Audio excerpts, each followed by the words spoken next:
David Augustine, 20 CR 165.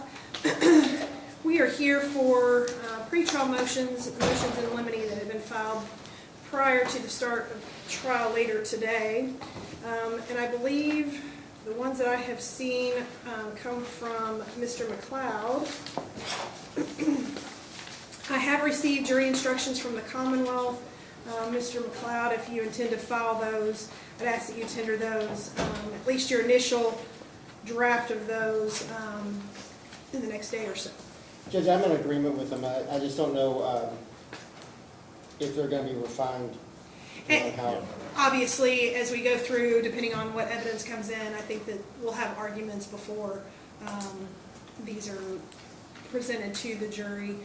Also, Mr. Fee, if you would not mind either providing those electronically on a thumb drive, or you can just email those to my staff as a Word document, so that we can also draft them. I did try to, when I filed them, there should have been a Word attachment in a different place than jury instructions. Saeed. But I have noticed there's been a couple of corrections that need to be made already to them, so I think once we get the court's heard the evidence, it'll probably make more sense as to what lesser included or what shouldn't be there or should. Okay, very good. All right. Let me get to the...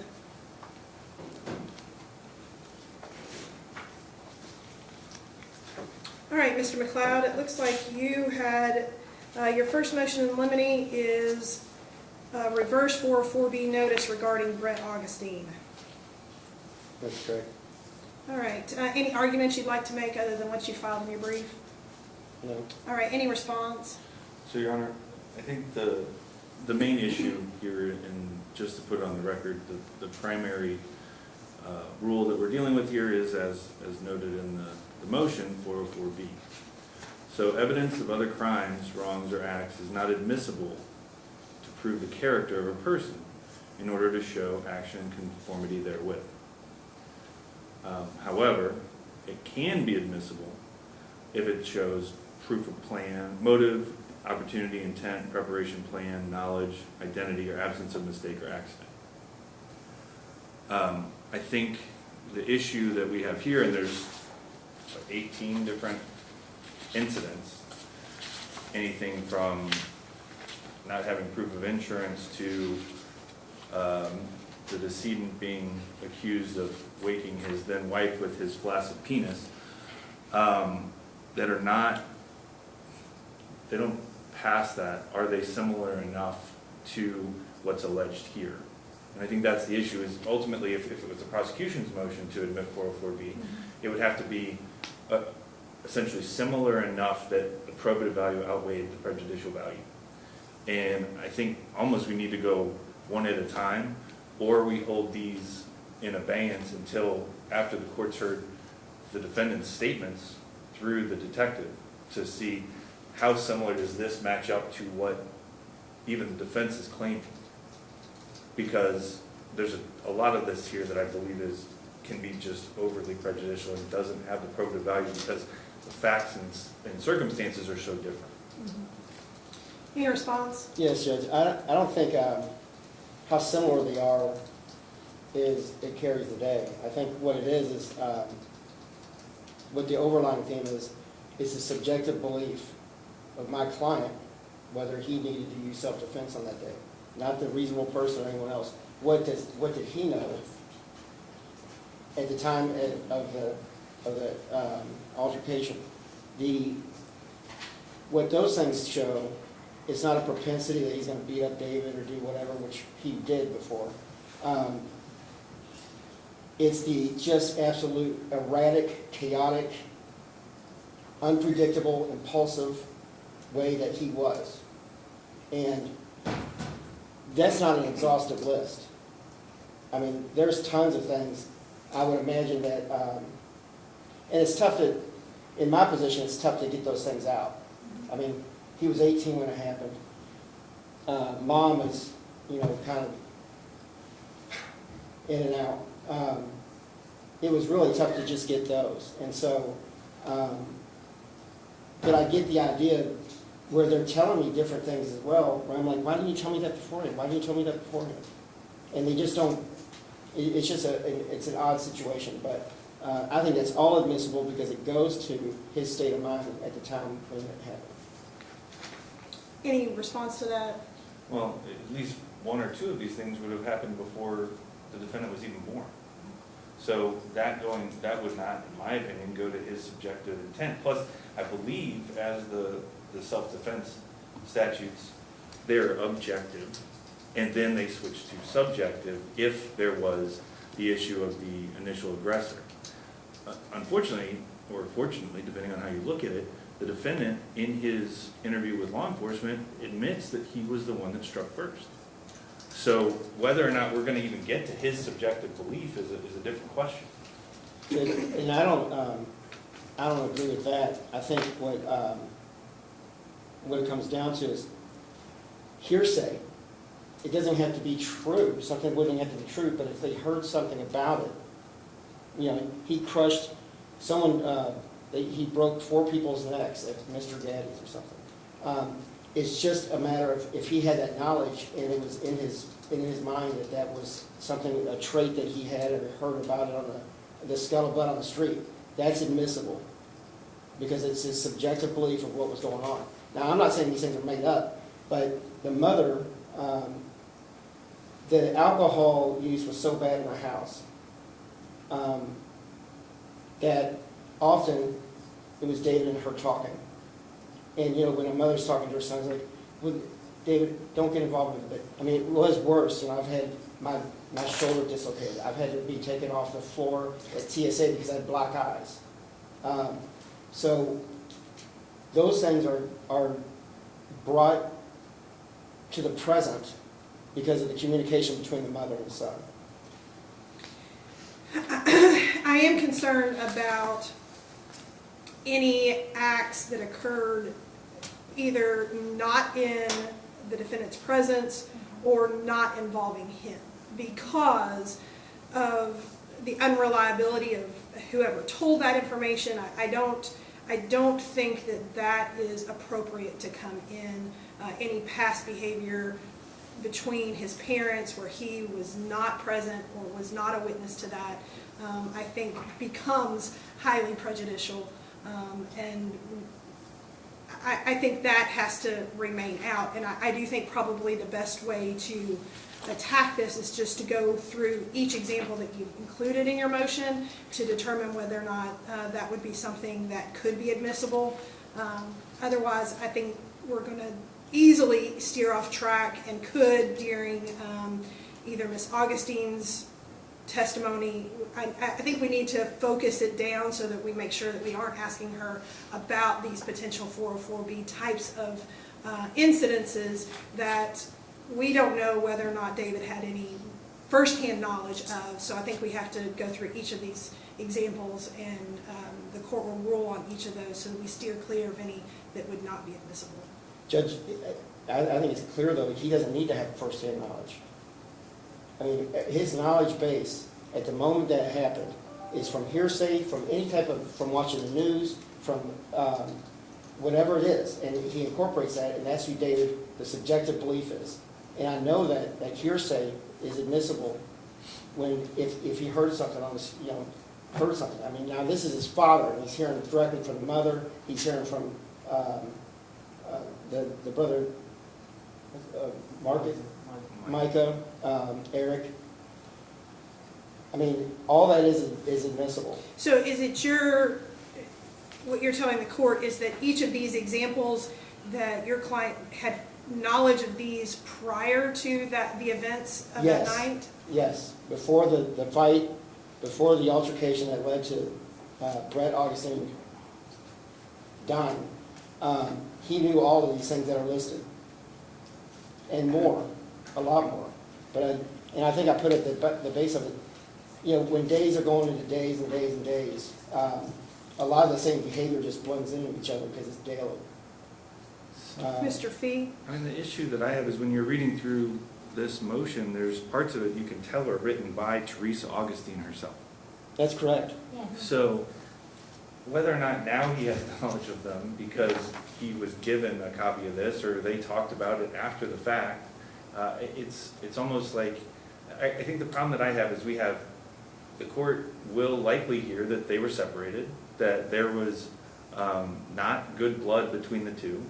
I mean, David in his interview with police says that living with his mom gave him, quote, light schizophrenia. So that relationship was not good. And now we have that person coming into court to offer up testimony that then would be reinforced. And there's, as far as I know, very little corroboration.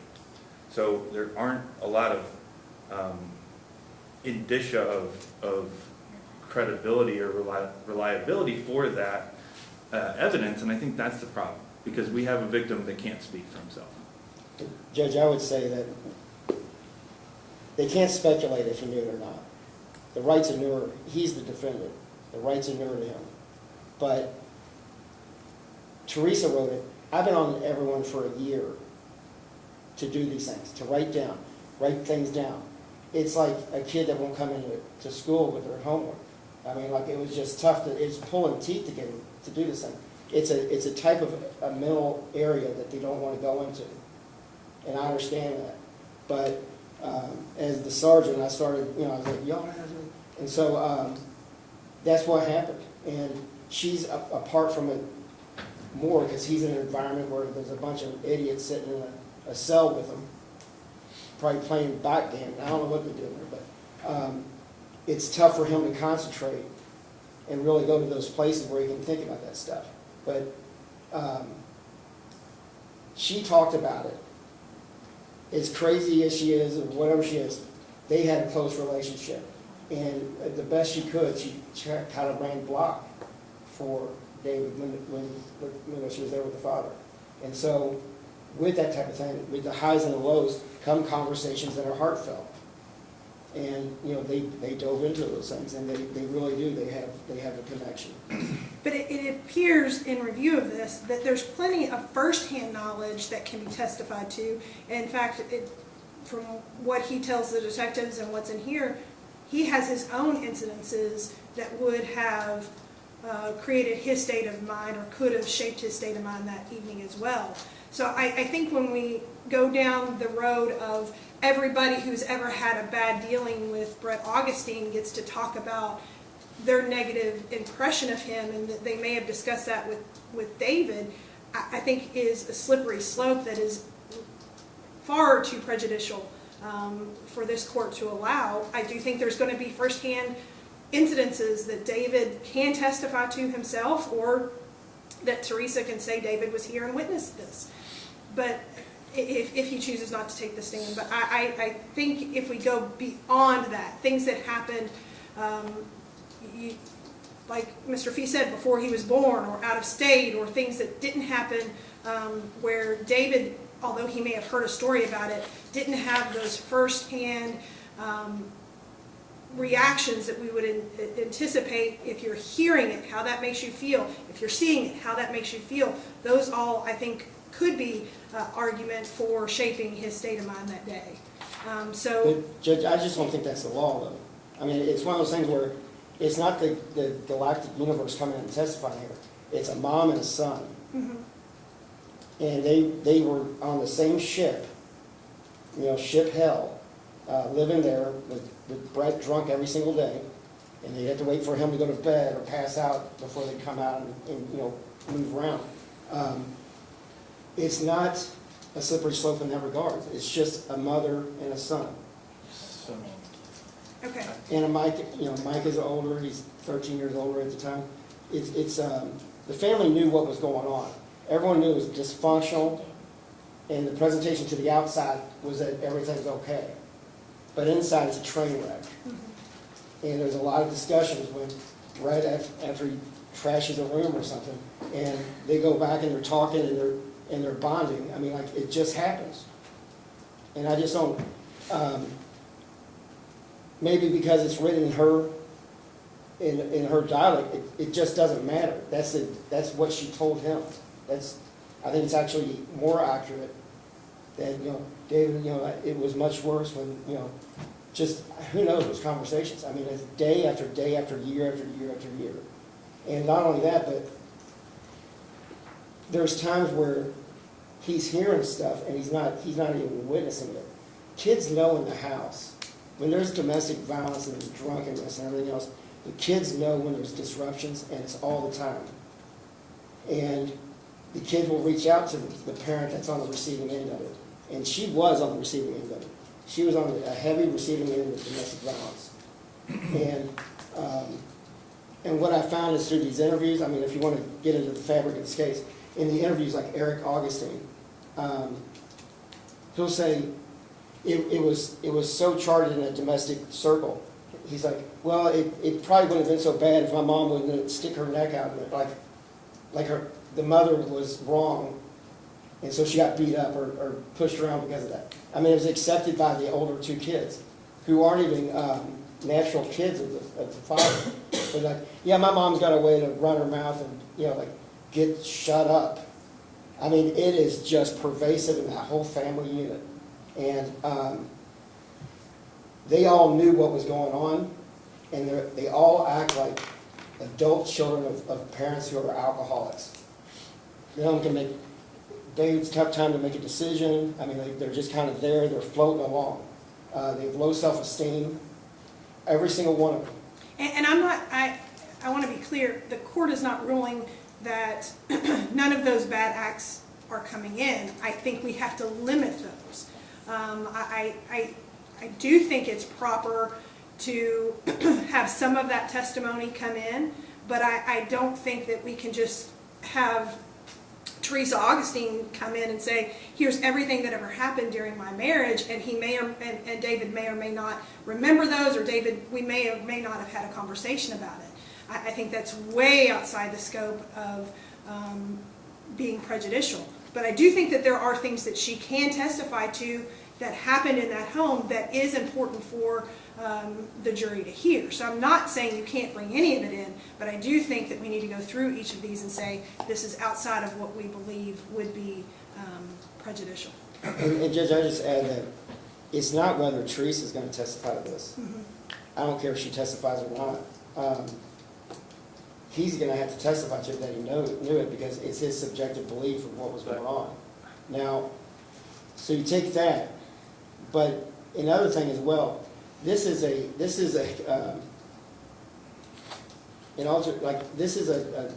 family relation that ended up in a death.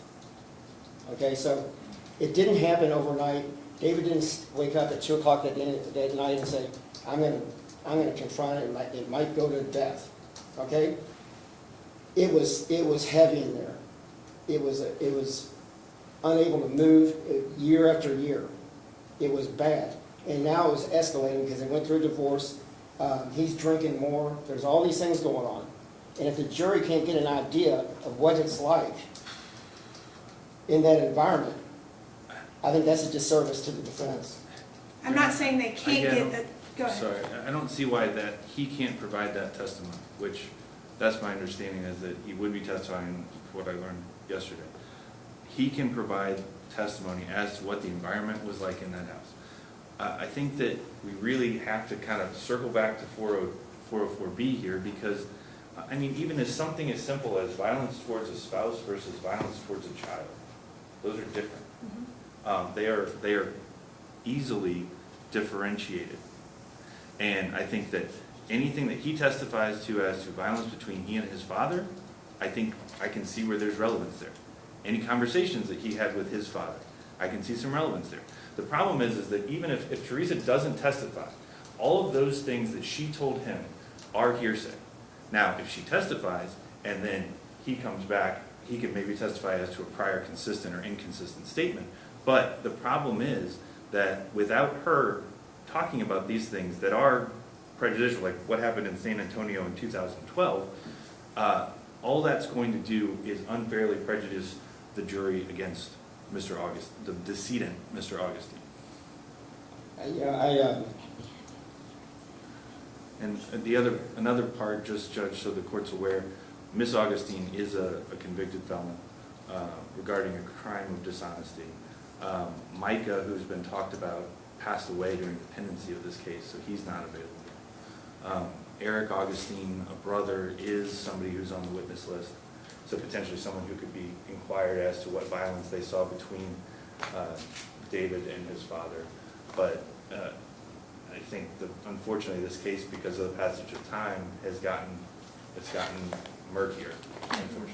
I agree that those are unfortunate circumstances, but I do think that we have to keep this tight for fairness to both sides. I do think that it's important that the jury hear the environment in which David was living. That's part of what he has a right to let the jury know about, but I think we have to be very careful that we just don't have recollection from mom of everything that happened during their marriage, that we have no way of knowing whether or not he had any information or history that those things had occurred and whether they influenced him on that evening. So again, going back to what the list that you have provided, I think we just need to go through those and make a determination. So that will help guide you, Mr. McLeod, in your questioning of either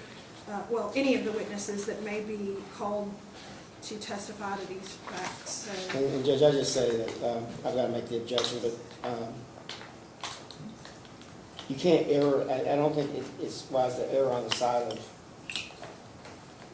if you didn't, like, we just don't know if you knew or not, so we're not going to allow that. There's a lot more events than this. These are the ones I pared down. Mm-hmm. But that's what cross-examination would be for. Like if John doesn't think he heard, like he knew about it beforehand, he can cross-examine them.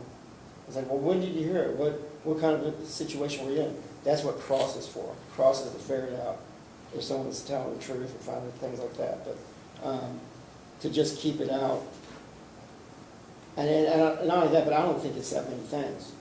I mean, we're talking about 18 years of a young man living with a drunk dad, and these are the types of things it is. But that's fine, Judge. I just want to make sure that I've got the.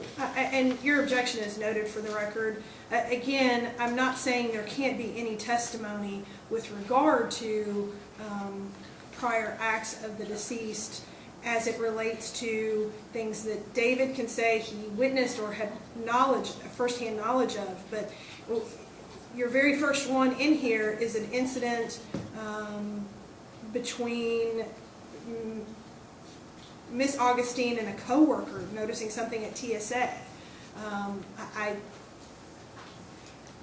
I just think that is so outside the scope of what we can believe that David would have known and taken into consideration that night, that it becomes very, very prejudicial. Well, Judge, I just don't know. Again, I don't think, first, he doesn't have to be a witness. That's nowhere, I mean, that's just not part of it. It's if he's heard about stuff, and that would go into the chronicles of whatever David had in his mind. And I don't find it hard to believe at all that a mother would be sitting around with a black eye and talking to her son about different things. I mean, But that's different. What you just said there was him witnessing an injury to his mother and her talking about it, versus her recounting an incident that happened many, many years ago and a coworker and her having a discussion about that. If what you're saying is she wants to testify to discussions that they had after he's observing his mother with an injury, I think that's different. Well, what I'm saying is that when those conversations are going on, and you've got someone, an injured lady that's nervous, they talk about other things, and they're going to bring up, like, it's like he beat me up then, and whatever. I mean, like, it just goes into the group of stuff that just happened throughout that family's life. I mean, it's, I just don't know. I thought in good faith pared these things down, Mm-hmm. and Mr. McLeod, are you saying you'll have a hard time controlling the witness? No. Talking about it, or I'm not following. No, what do you mean? You said, you were talking about how they, if you were talking about the one thing and how they just go into all these other things, I didn't know what you meant by that. Well, no, when something bad's happened and, you know, a mother or a son or whoever's talking, it's just not about the present. They'll talk about, like, it's happened in the past, and I should just move on, I should get divorced. I mean, wacko things start happening when it's a bad marriage and it's full of violence. I mean, they say, I'm going to divorce them, and, you know, they start talking about all sorts of stuff that is not child, you know, shouldn't be heard by a child. But, you know, unfortunately, the book goes out the window when something is that bad, and that's the type of conversations that's happening when these things are going. And I had to squeeze this out of these people, and I get it, but you know, it's tough for David to be here and you know, kind of bare his soul. So, All right. I really just think the cleanest way is to go through each of these examples, and there may be things in these examples that would be relevant, but all of it in its entirety may not be. For instance, number one, when this incident with the TSA manager, is there any information about that David witnessed injury to his mother? no, I couldn't have, because I think it was before he was like 2 years old. Okay. So, with regard to point number one, is there any argument from the Commonwealth? That was not something that he perceived, and therefore is not something that is relevant to his state of mind. I think we are still maintaining the argument that there's an objective standard in relation to a subjective standard, and whether or not it gets triggered is another question. But don't believe that. I think the prejudicial value is well outweighed by the probative value there. All right, example number one will be excluded. Example number two, there is, at the end of that, after the allegation is that she was hit in the face, she retreated to the kitchen and was preparing food for the children before they came home, and that she had a swollen face, discoloration, but the kids didn't inquire into the injury. Is there going to be any testimony that the children saw the injury or later discussed that? I would think it would be, the injury would be apparent to the children. So I think if there's going to be testimony that David saw the injury, that particular incident could be just him witnessing his mother with this injury could be admitted, but the whole first part of that about him getting in trouble at work and her response to him, again, would not have been something that David would have had knowledge of. Any argument on that, Mr. Fee? Judge, I don't think that part would come in anyway. Okay. That wouldn't be admissible. It would be and this is, you know, we didn't have, when David was growing up, he didn't journal, and no one was taking notes, and like April 1st, Sure. 10th of 2008, my mom I understand that. got her ass kicked by my father. And so as days go into years, they just blend in. And so that's why I think this is just a really sparse, these are the things that stay out of their minds because it was accompanied something that was more of a remarkable event. Well, these sound like things that remain remarkable to Miss Augustine. And unfortunately, that's not what we're here about. And the fact is, we have someone whose life was taken, who was murdered, and now we are coming in here and we are trying to just say every terrible thing we can think of because there's benefit. But this is not every terrible thing, but if he's 8 years old and he sees his mom's face swollen, he can put that together. And Lord forbid he ever say anything out loud about it, because then Dad's going to... I agree. If he is going to testify with regard to seeing injury, himself, I think he can testify to that. And Judge, really what these things are doing is there was a lot of events, and really the ones that are paired up with something that's more rememberable. You know, they saw it like week in and week out, but you can just say several times during the 2000s, and her face was swollen and her neck was bruised from the string. So that's why these little ones that stick out. Again, I think that the resounding consistency of these that I think the court would allow is any testimony that he may be giving that he witnessed the domestic violence, he witnessed the argument, he witnessed the injuries to his mother. The court will allow that. But a lot of these examples would have been outside of him being present, and other than those conversations of, well, this has happened before, we have no way of knowing how that would have shaped the way that he would have reacted on this evening. So, And just that's fine. If we can revisit it, I'm going to Sure. get some of the case law. okay.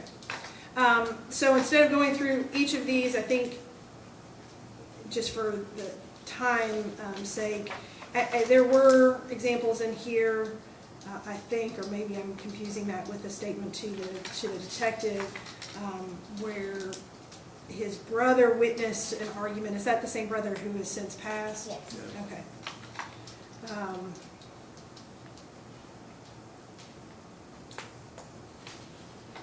Some of that's hearsay within hearsay. Right. And it's just odd because some of it's like, John and I were listening to Eric's statement, and Eric just kind of goes on this, it's like a stream of consciousness. He just starts talking. I'm not sure there's an ending to it. It just kind of goes. And there was, from that night, he's like, and there's a big indentation in the bedroom. And then he's like, and it was smaller. David's shorter than me. Yeah, so David got thrown into the wall. I mean, that's what he figured that out. I mean, he's like, you know, he's the shortest of all of us. And he's shorter than Dan. And so he got thrown into a wall, and he was just talking and kind of figured it out as he went along. But I just thought that was odd, because he didn't look at that as like something bad against, like his little brother getting beat up by the father. But I don't know, it's just an odd feeling. All right. So I'm not sure that we have to go through each of these. I think just in consistency with the court's ruling, that if it is going to be something that David witnessed injury that he could have observed, or arguments or results of arguments, I think it could be admissible that he talks about seeing his parents sleeping on the couch for months at a time.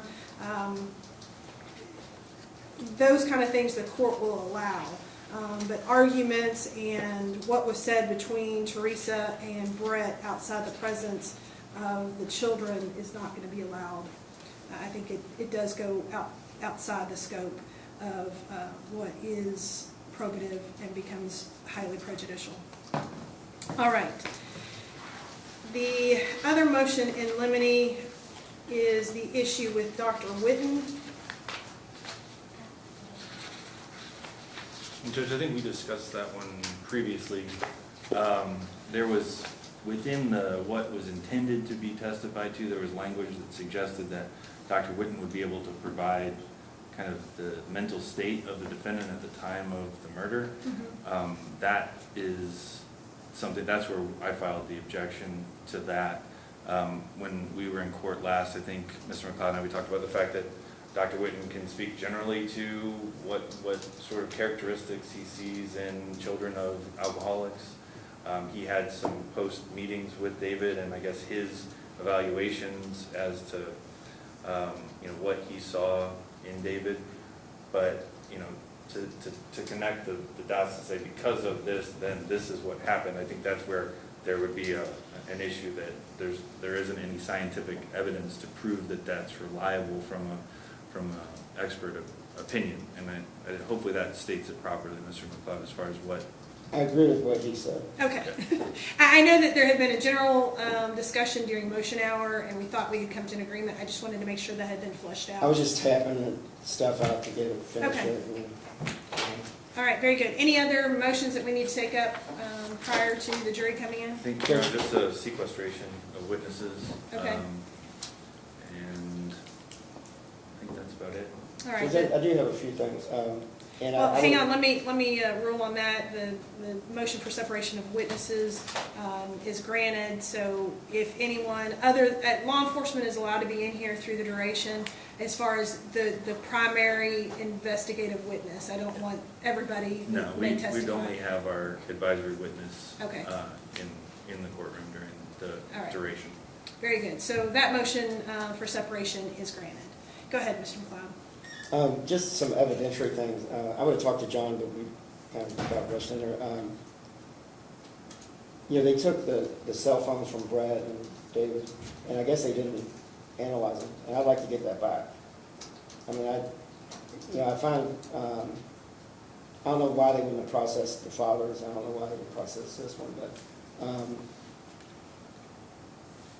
put with other things that were going on, like in the CADs, like where the 911 calls were coming in.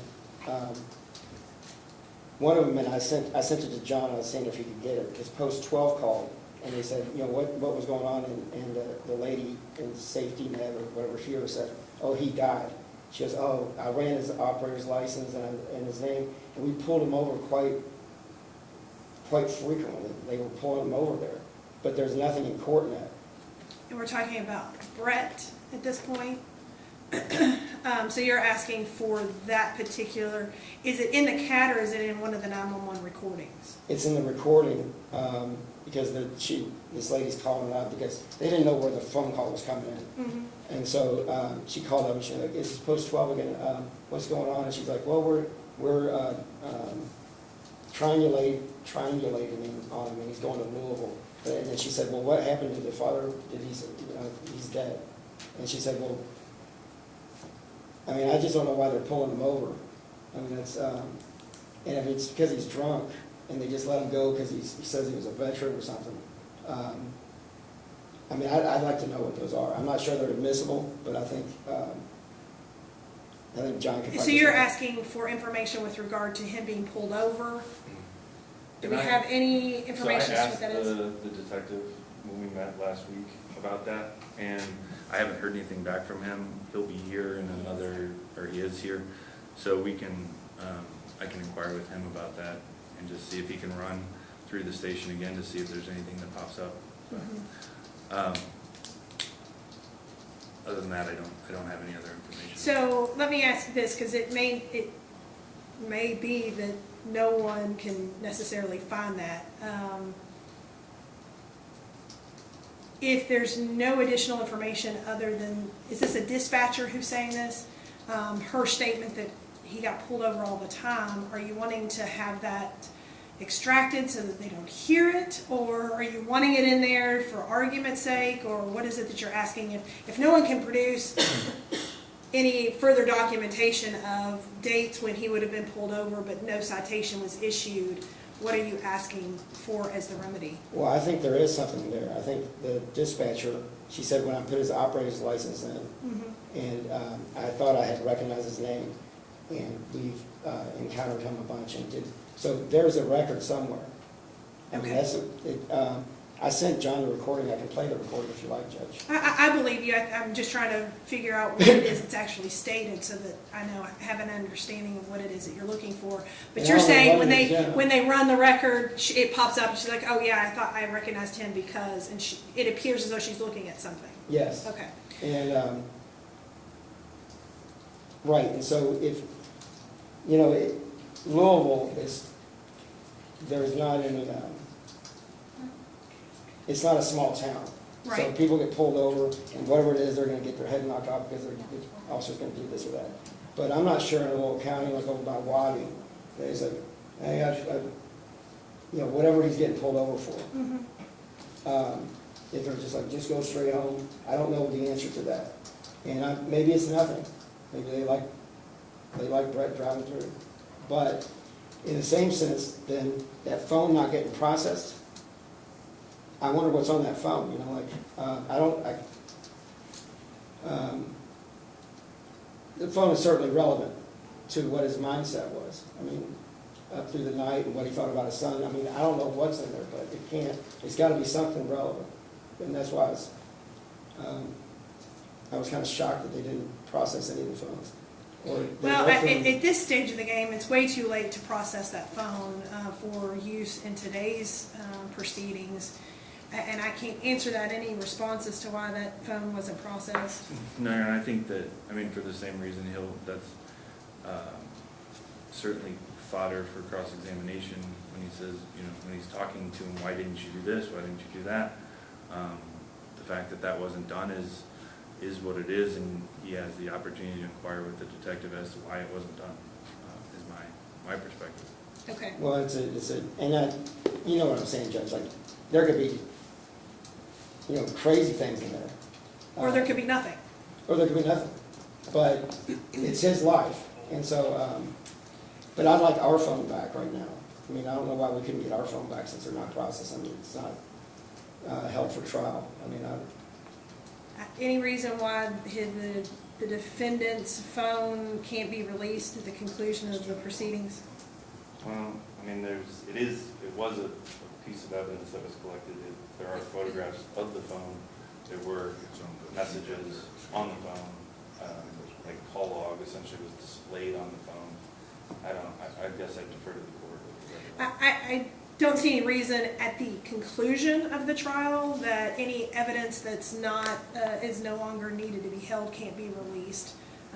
but I'm asking for it here so we can look through it, because you know, I've got a pretty good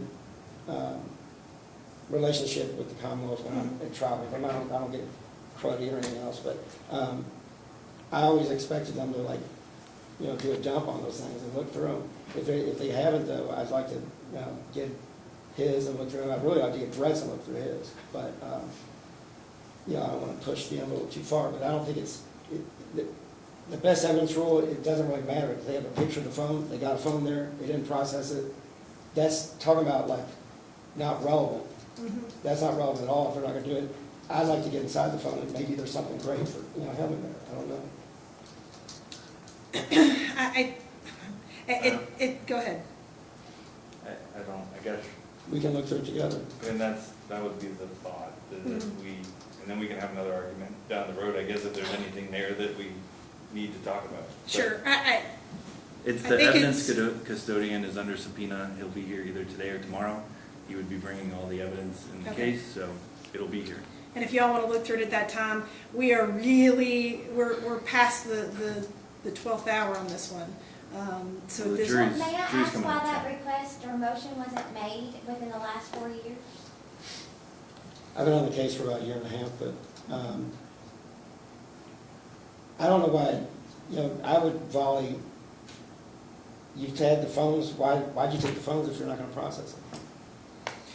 All right. And I don't have Celebrite, I don't have things that, I mean, Well, I but can't. you would have requested that to happen, is what I'm asking. Why wasn't that request made? All right.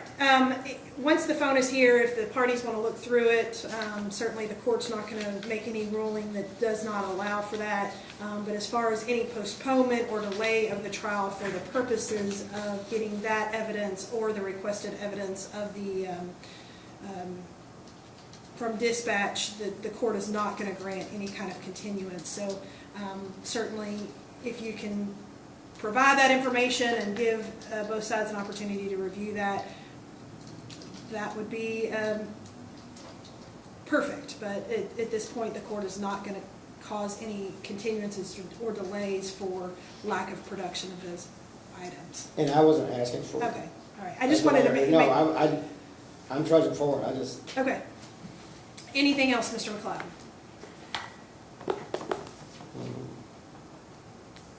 No. All right, anything from the Commonwealth? We had, in speaking with Mr. McLeod, in preparing, I think there's medical records from Brooke, and there's medical records from Dr. Brett Corley. Mr. Corley's under subpoena. I did ask Mr. McLeod what his thoughts were about the admission of those two sets of documents at the time, and I don't know if that's changed in preparation, but we were both in agreement that those could be admitted. But I'll let him speak to that, and that way essentially get it out there, let the jury, there's positive and negative things for both sides in there, and go from there.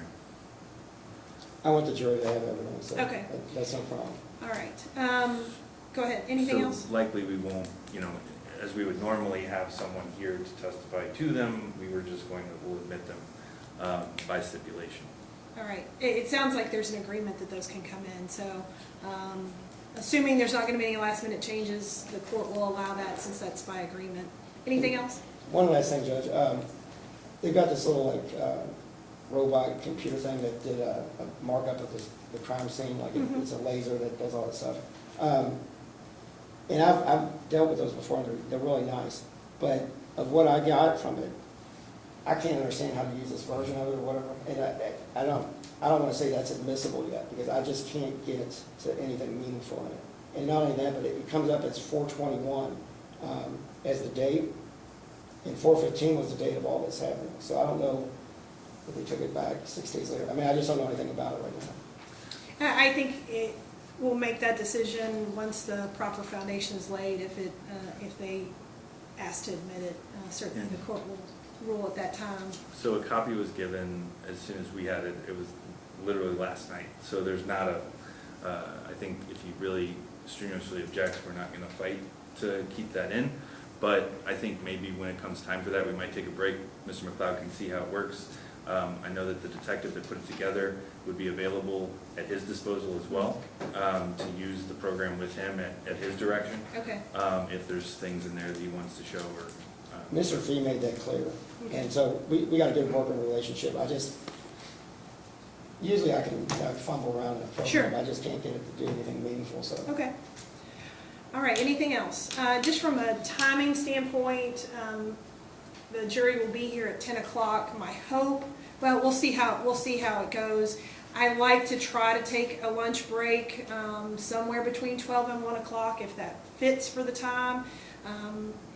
For us to have already selected a jury, I understand we've got a lot going on here. We may not be able to do it in that short period of time. So just kind of for you guys to have an understanding of where my mind is. I don't want them to be sitting here too long without having a break to get lunch. So we'll kind of see where we are. If there's a natural break around that time, then we'll take that. So Judge, I think kind of, I wasn't sure how long voir dire would take. I mean, obviously, the more serious the case, typically the longer it Sure. takes. I don't know if the court has any kind of experience or timeframes to suggest what is right. It might totally come down to those people that are sitting in those chairs, but kind of the way when planning this out, the thought was get through jury selection today, get through opening statements today. We have probably a couple witnesses that we could call if we had to, just for kind of logistics and getting things in the record. But the bulk of the testimony is scheduled to begin tomorrow morning. Sure. So, And just so the that's court's kind of aware what that. I thought where we would be with this as well. Okay. And I, again, don't know how long jury selection is going to take. You're right, due to the serious nature. I think it could take longer than other types of cases.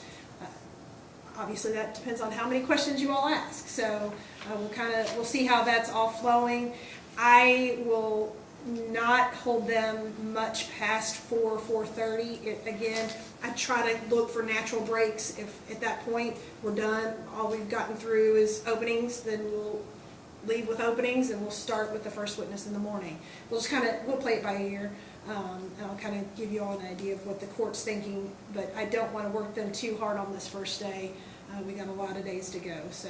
Judge, I got a request maybe is if John's going to do his voir dire, then we break for lunch and I come back, because it just happens to be the defense always is pressing up against lunch and Sure. everyone's looking at you and grumbling and like. it's just I don't have a problem with that, Mr. McLeod. I think that's fair, that if we get into his questions and we're looking 11:30, 12 o'clock-ish to break and not have everybody mad at you that you keep asking questions and their stomach is growling. So, no, I think that's a fair request. Again. That's a very fair. Yeah, it happens every time too. Yeah, I won't do that to you. And if for some reason that's an oversight, feel free to say, may we approach and say, hey, can we get a timeout? I'm happy to have those discussions at the bench as well. All right, anything else? All right, we'll go off the record until 10 o'clock. All right, and I'm glad I thought about that before I started reading the indictment. Okay, as to the issue of reading the indictment to the jury, the question that the court posed were any changes made or desired before reading those charges. Mr. Fee? Yes, Your Honor, so there were a number of charges that we're not going to be pursuing just for, I guess, the sake of brevity and also in light of the seriousness of one of the charges. Other charges don't necessarily make sense in my mind. So the charges that we are pursuing are obviously the charge of murder. There are 2 counts of fleeing and evading, one on foot, one in a vehicle. There's a wanton endangerment charge that we are pursuing. There's a resisting arrest charge that we are pursuing. And I'm pulling up my jury instructions right now just to make sure that covers a bit. I think we're not pursuing the failure to stop at a stop sign. Disregarding official traffic control device. Yes, Your All right, so as I read through And this. There's an attempted Robbery in the second degree? that we're not pursuing. Okay. All right, so typically what I would do is read the grand jurors of the County of Shelby in the name and by the authority of the Commonwealth charge as follows. Count 1, that being murder. Count 2, wanton endangerment in the first degree. Count 3, fleeing or evading police in the first degree. Count 4, fleeing or evading the police in the first degree as a pedestrian. You're saying count 5, which is criminal attempt to robbery in the second degree, you are not pursuing, so I will not read that. Count 6, resisting arrest. Count 7, speeding 26 miles or Not pursuing. not pursuing. How about the reckless drive? Any of the remaining traffic offenses you are not? I believe reckless driving is still, no, it's not. Okay. No, it's not in there. Okay, so after resisting arrest, counts 7 through 15 are not being pursued? Yes. Is that correct?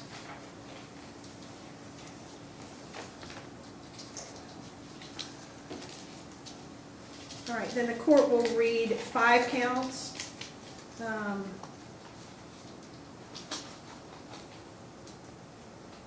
And those are murder, wanton endangerment, fleeing and evading motor vehicle, fleeing and evading pedestrian, and resisting arrest. Yes, Is sir. that it?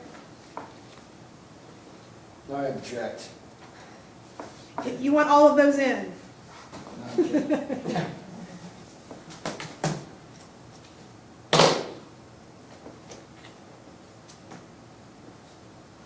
Is it the Commonwealth's motion to dismiss those charges at this time? Yes, sir. All right. Then counts 5, 7, 8, 9 through 15 will be dismissed by motion of the Commonwealth.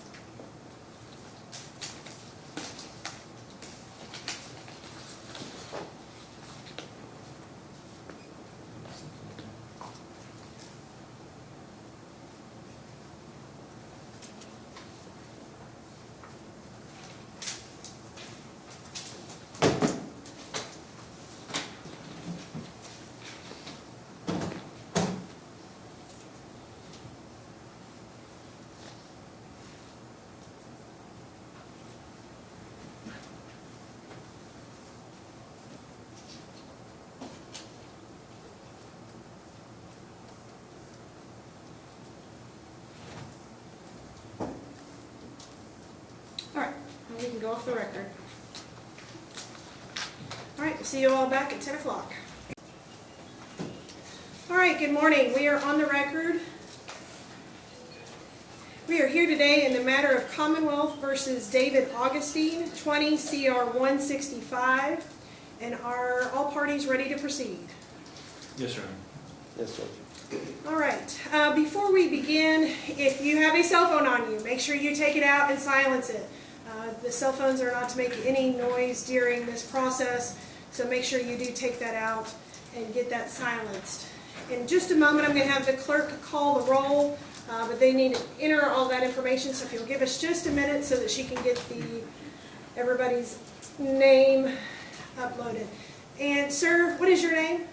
Warren Pendleton. Last name? Pendleton. Finlinson? Yes. Okay, thank you. Have a seat.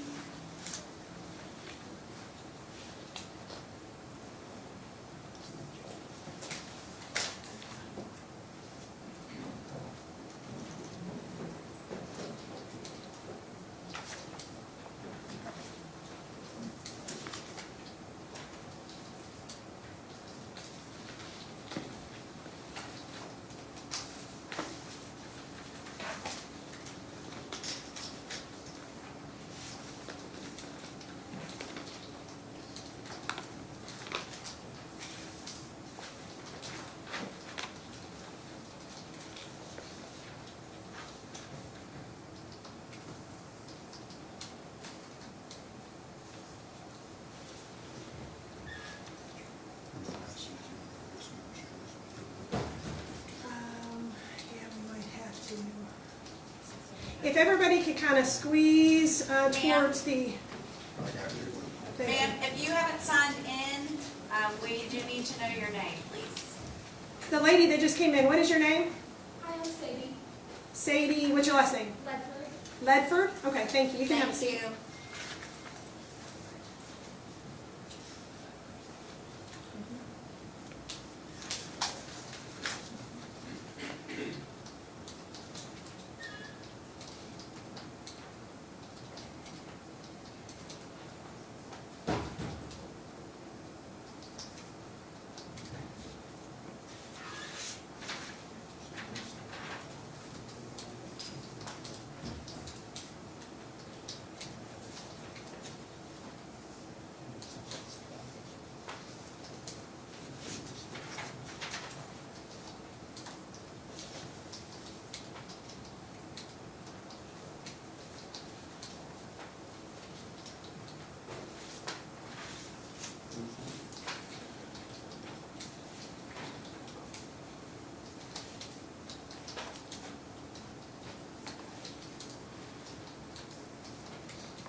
At this time, I will ask the clerk to call the roll. When you hear your name, if you will indicate with some sort of vocal acknowledgement, either here or present, so that we can make sure you get counted for being here.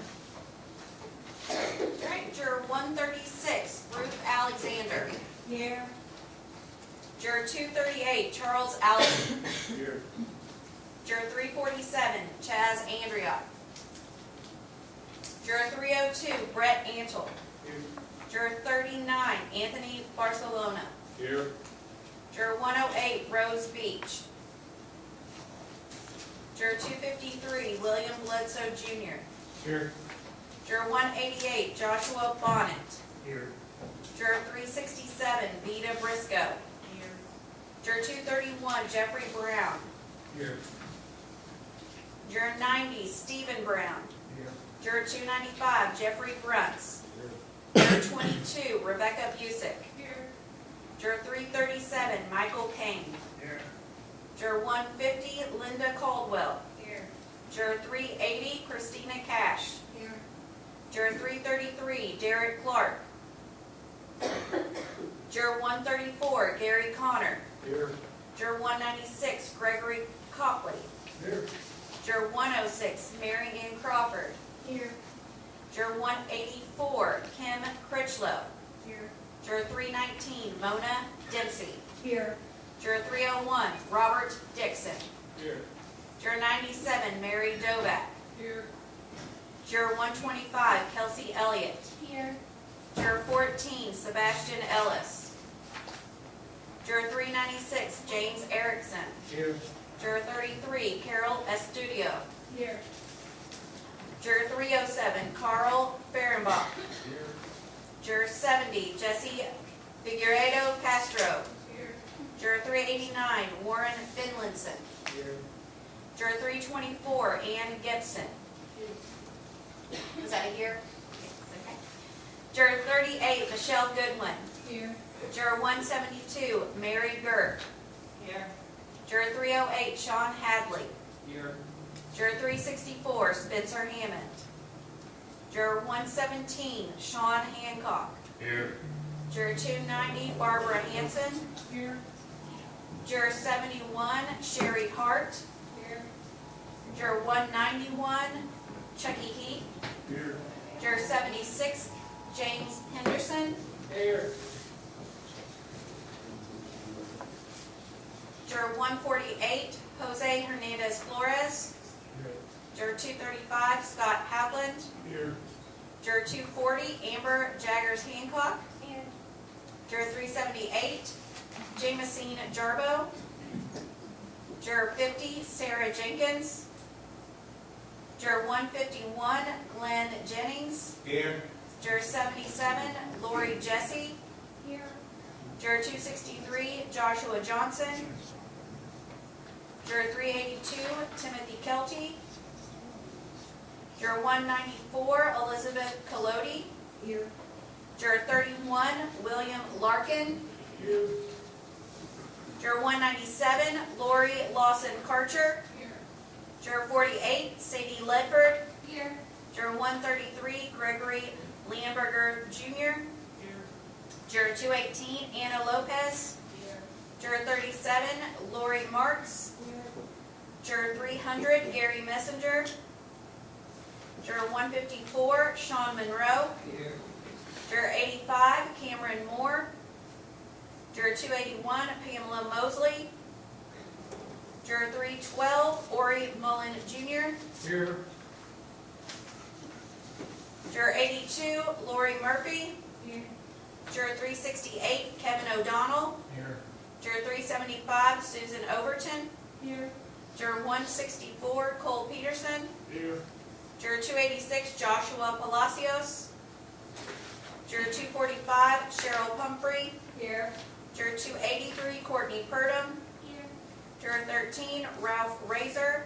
Here. Juror 17, Susan Radcliffe. Juror 280, Christy Reeves. Here. Juror 239, Sarah Reeves. Here. Juror 345, Nicole Stallings. Here. Juror 376, Jamie Stevens. Here. Juror 132, Lorraine Stivers. Here. Juror 350, Jacob E. Stone. Juror 93, Amy Tennell. Here. Juror 165, Jason Benevera. Here. Juror 63, Guadalupe Vega. Here. Juror 388, Jeremy Veras. Juror 232, Todd Walls. Here. Juror 262, Krista Ward. Here. Juror 24, Sabrina Willard. Here. Juror 30, Eliza Rice. Here. Juror 141, Ashley Rosas. Here. Juror 374, Benjamin Rowe. Here. Juror 321, Clifford Rowland. Juror 330, Deidre Sanders. Juror 159, Linda Sanford. Juror 225, Ryan Shepard. Here. Juror 278, Gary Schaus. Here. Juror 127, Robert Simpson. Juror 112, Stephanie Smith. Juror 358, Jerry Williams Jr. Juror 370, Michael Wilmuth. Here. Juror 123, Carl Woods. Here. Juror 36, Jerry Woods. Here. Juror 220, Natalie Yeager. Juror 84, Brittany Erie. Is there anyone's name I did not call? All right, very good. All right, ladies and gentlemen, as I stated before, this is the case of Commonwealth versus David Augustine. This is a criminal case, and at this time I will read the indictment that is before the court today. The grand jurors of the County of Shelby, in the name and by the authority of the Commonwealth of Kentucky, charge as follows. Count 1, that on or about the 15th day of April 2020 in Shelby County, Kentucky, the above-named defendant, David A. Augustine, committed the offense of murder by intentionally causing the death of his father, Brett Augustine. Count 2, that on or about the 15th day of April 2020 in Shelby County, Kentucky, the above-named defendant, David A. Augustine, committed the offense of wanton endangerment in the first degree when, under circumstances manifesting extreme indifference to the value of human life, he wantonly engaged in conduct which created a substantial danger of death or serious physical injury to motorists by exiting the moving vehicle he was operating. Count 3, that on or about the 15th day of April 2020 in Shelby County, Kentucky, the above-named defendant, David A. Augustine, committed the offense of fleeing or evading police in the first degree when, while operating a motor vehicle with the intent to flee or elude, he knowingly and or wantonly disobeyed a direction to stop his motor vehicle given by a peace officer, and by fleeing or evading, he caused or created a substantial risk of serious physical injury or death to another person or property.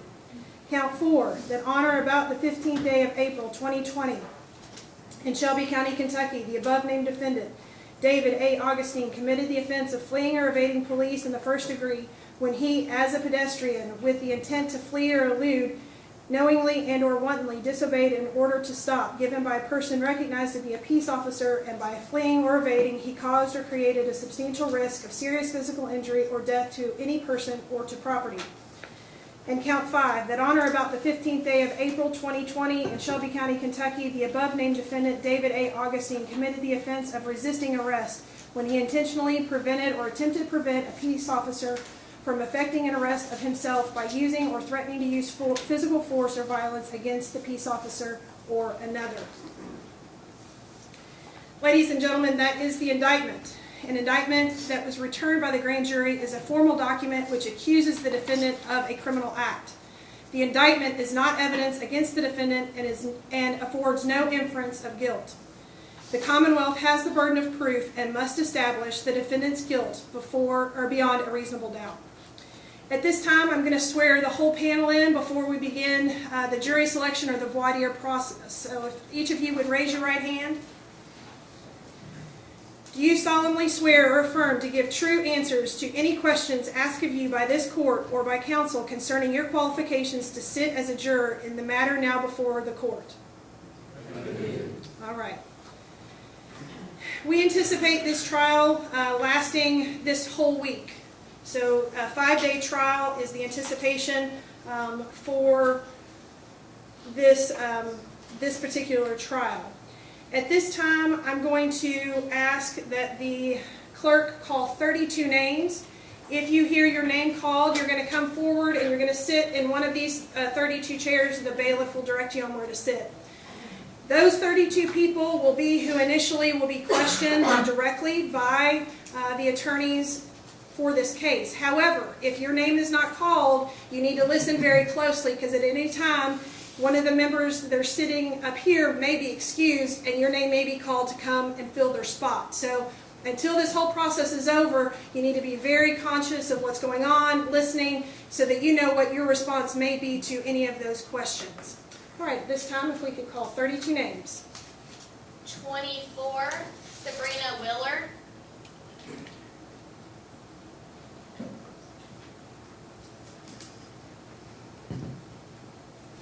30, Elisa Rice.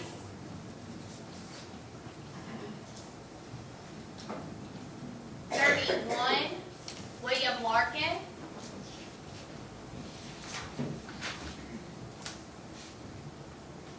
39, Anthony Barcelona.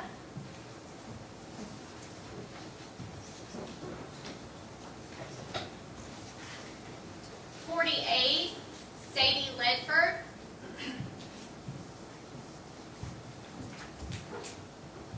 77, Lori Jesse.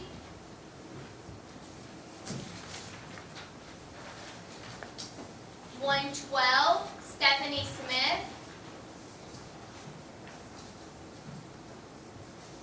123, Carl Woods.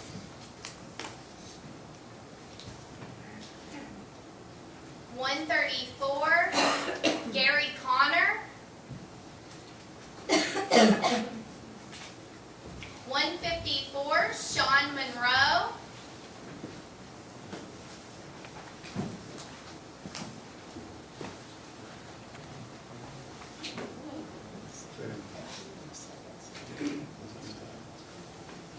159, Linda Sanford. 184, Kim Critchlow.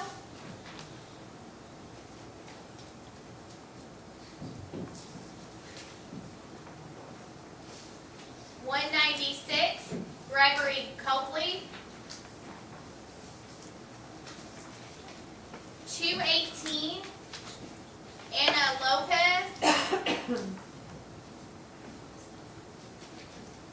232, Todd Walls. 235, Scott Hoagland.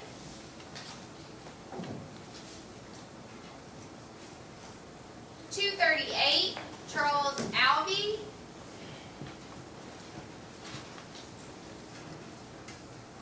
240, Amber Jaggers Hancock. 253, William Bledsoe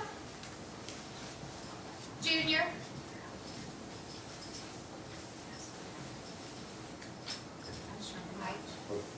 He needs to wait.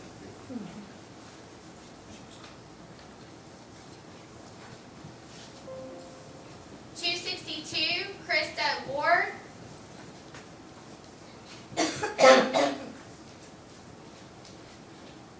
280, Christy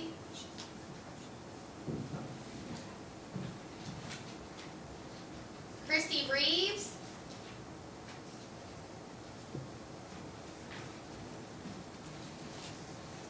295, Jeffrey Brooks.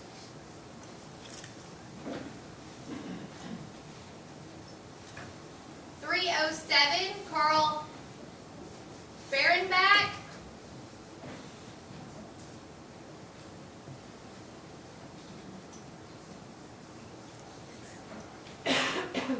308, Sean Hadley.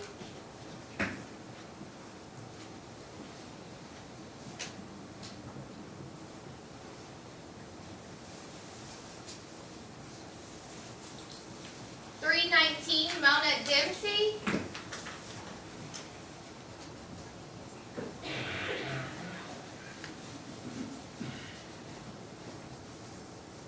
337, Michael Kane. 370, Michael Wilmot. 371,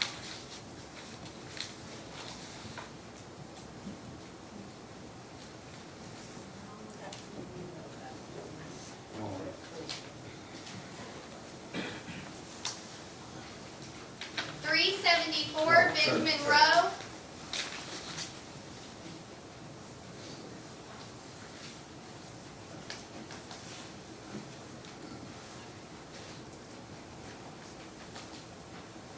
.375 Susan Overton.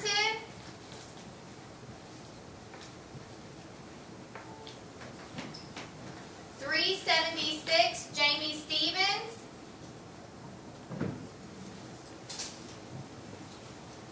.380 Christina Cash.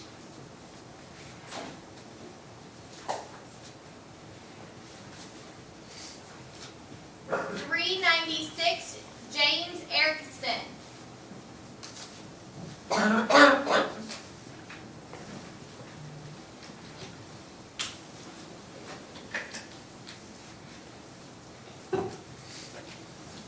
All right, that gets us our initial 32. Is anyone having difficulty hearing me? If at any point you can't hear something, make sure to raise your hand and give us an indication. We do have hearing devices to assist anyone who cannot hear. Now, as I said, this is scheduled to be a 5-day trial. Do any of you have any problems with your physical health that would have difficulty sitting for the next 5 days to hear the facts of this case? No? Do any of you have any business or family or personal matters going on this week that would make it difficult for you to be present and serve for this next week? All right, I'm going to start here on the front row. Yes, sir. I would have to reschedule a mandatory training at work. All right. How difficult is that to reschedule? Is that just for you or for the? Just for me. Okay. Yeah, I mean, it could be done, it would be extremely inconvenient. Okay. I'm going to have you stay where you are for now. Yes, ma'am. As you can tell, this may, because of it being a week long, I want to make sure that we have enough people to serve. So I appreciate you letting me know, but at this time I'm going to ask that you remain in the pool. All right. Yes, sir. Supposed to travel to Utah for work on Thursday, but I can move that to next week if I need to. Okay. And have those flights already been pre-planned, or is that something that can be rescheduled The if needed? meeting is pre-planned, but I can reschedule. All right. I appreciate your flexibility. I'm going to leave you in the pool for now as well. Thank you very much. Any other hands? Yes, ma'am. I just have about 20 clients that I will have to reschedule. for this Okay. week. And how difficult is that to? I could try, but if it's possible to get All right. What kind of work do you do? out. A hairstyle. All right. At this time, again, because of the nature of this being a week long, I'd really like for you to stay in the pool if possible. So thank you very much for that. I saw another hand. Yes, ma'am. I have to go for more testing. My first initial test was abnormal, so they want to do more testing on me Okay. And you already have that test scheduled? for Okay. Wednesday.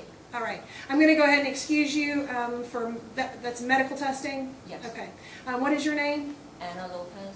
All right. Ms. Lopez, thank you very much. You'll be excused for the remainder of the week. Thank you. And we'll need to draw, hang on just a minute, we'll need to draw to replace Ms. Lopez.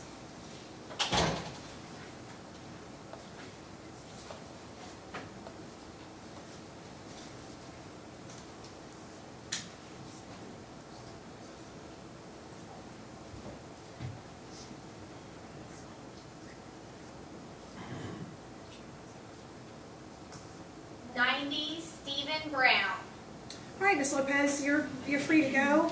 Thank you very much.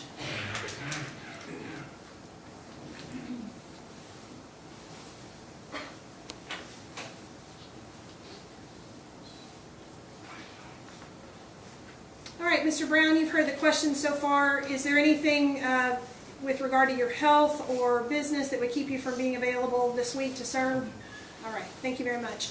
All right, yes, ma'am. I have a family vacation. I'll be out Thursday and Friday. All right, and that's already a pre-planned vacation? All right, I'll excuse you from the remainder of the week. What is your name? Stephanie Smith.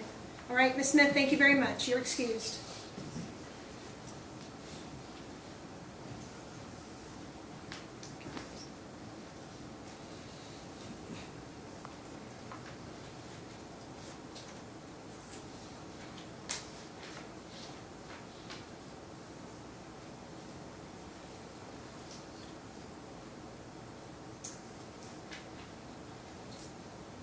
312 Corey Mullen Jr.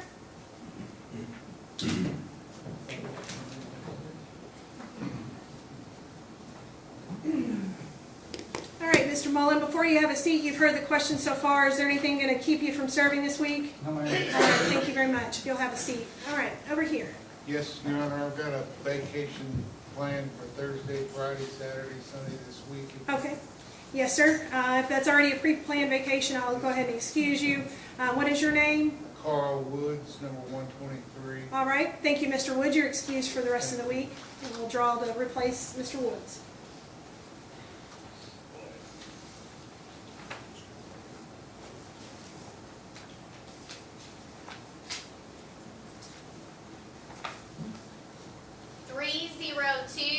Brett Antle.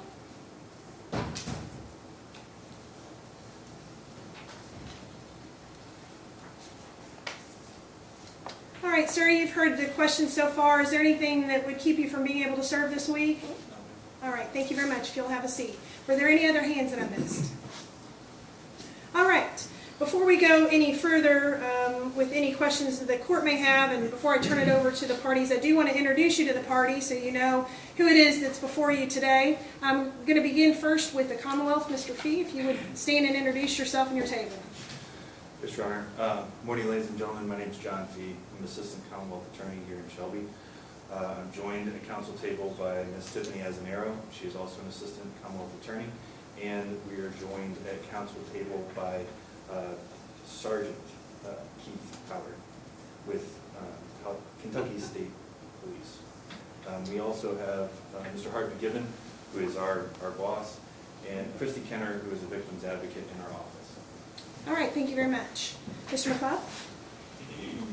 Good morning, I'm Brendan McLeod. I represent David Augustine. He's sitting to my right.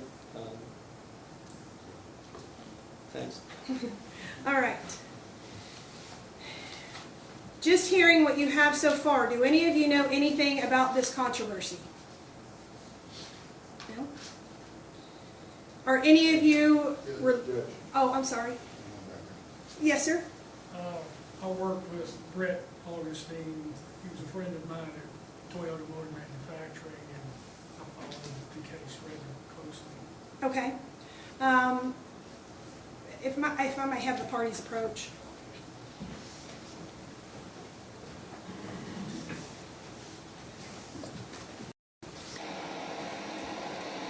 I think it's clear he needs to be stricken if he's following the case here in this moment.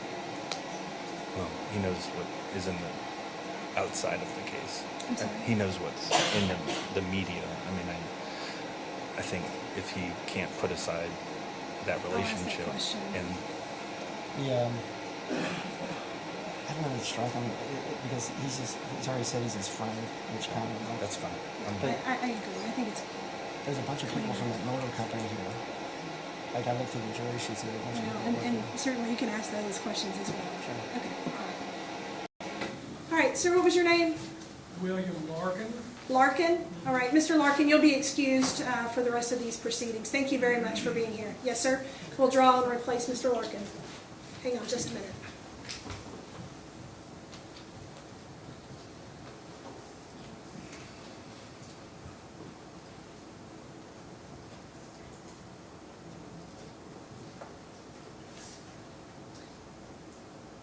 $278 Gary Schaus.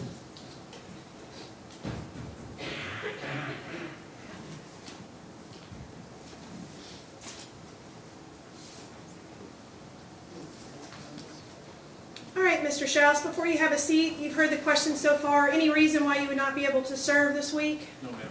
And do you have any knowledge about this controversy before today? No, ma'am. All right, please have a seat. And I saw another hand. Yes, ma'am? I work for his psychologist, Dr. Witt, so. Okay, and you believe that based upon working for his psychologist that you would be able to listen to the facts and... I just wanted to let you know. Okay, all right, very good. All right, anybody else have any knowledge about the controversy? Okay. Are any of you related by blood or marriage to any of the parties?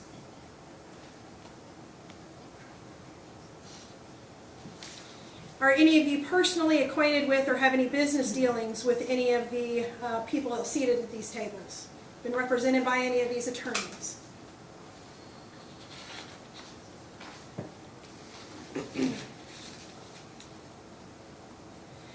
Can you think of any other matter which you should call to the court's attention which may have some bearing on your qualifications as a juror, or which may prevent you from rendering a fair and impartial verdict based solely on the evidence and my instruction as to the law?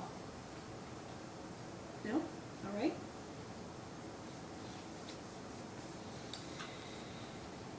If you were one of the parties in this case, do you know of any reason why you would not want or would not be content to have someone in your frame of mind trying this case? No? Okay.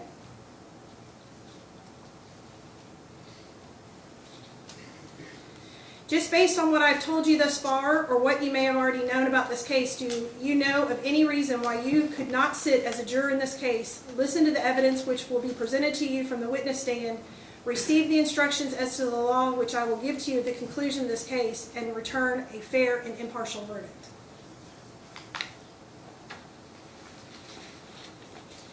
All right, at this time, I'm going to turn the questioning over to the Commonwealth. Mr. Fee? Thank you, Judge.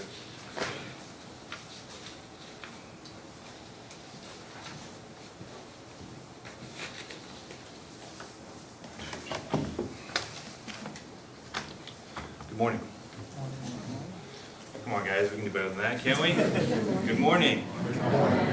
Again, I'm John Fee. I work for the Commonwealth Attorney's Office.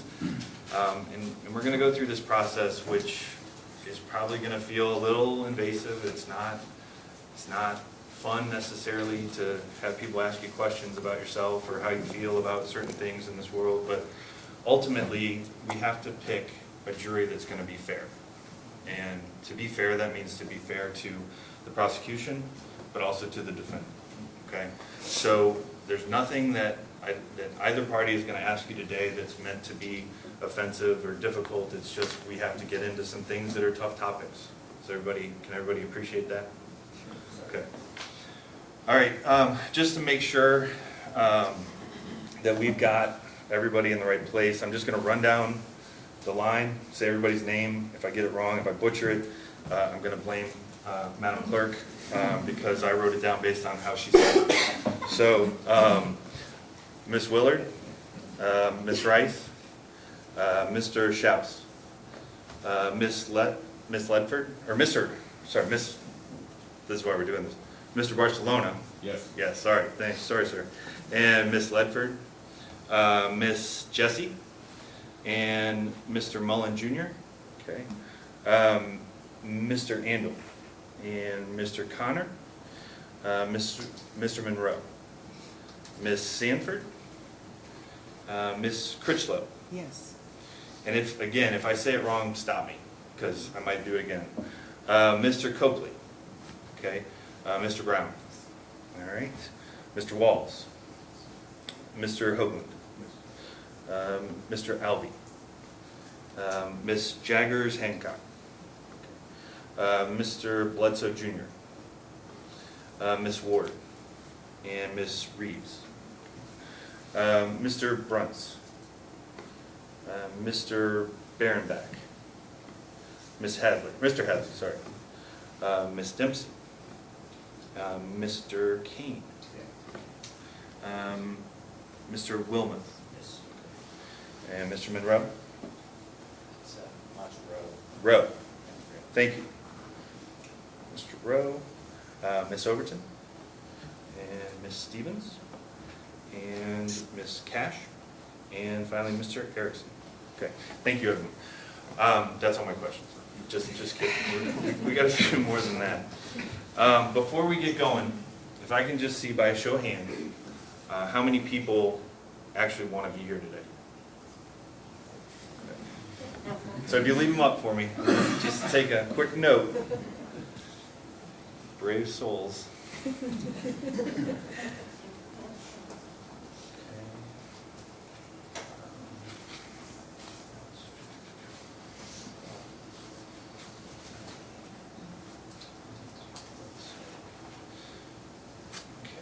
All right. Thank you all, and we'll come back to that in just a second. Kind of like you heard, you heard about the decedent in this case, the victim. I'm going to run down a list of witnesses that we intend to call. I just need you to listen to those names, see if any of those names ring a bell. If they do, just raise your hand when you hear it and leave it up, and we'll come back to it. Megan Stout of the Shelby County Dispatch Center.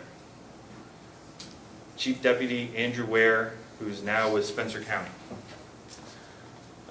Deputy Corey Williams. Trooper Donald McCormick. Detective Tyler Hunter. Lieutenant Hunter Martin. Detective Sergeant Keith Howard. I've already messed that up twice today, so I'm sure he's happy with me. Sergeant Barnett of Kentucky State Police. Lieutenant Jason Brown. We know, let's see, Dr. Ashley Matthew, Shelby County Coroner Jeff Ivers. Okay. There's none. Yep, so if you would just leave your hands up. Kentucky State Police Specialist 2, Lawrence Pilcher.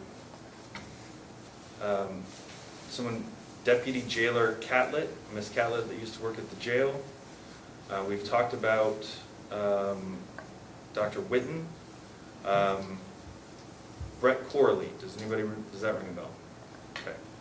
Eric Augustine. Kenneth Augustine. Julie Bowles. Okay. And Jeanette Carter. All right, so let's go. We'll start kind of, and if you guys, I don't want to make you stand like this for the 20 minutes or so it's going to take to get all the way through this, but let's just, first of all, what I'll say is, when you come into this room, you're not supposed to check all of your experiences in life at the door. Just like you're not supposed to check your common sense at the door when you come in. It's okay to know of these people or even know them. The problem begins to occur when there's something about your relationship or your connection to them that you would put essentially undue weight on their testimony. Okay, so you would believe them over somebody else absent any other information. Okay, and that's what we need to talk about. So it's Miss Jessie. Who is it that you know? Jeff Ivers. Okay, and how do you know him?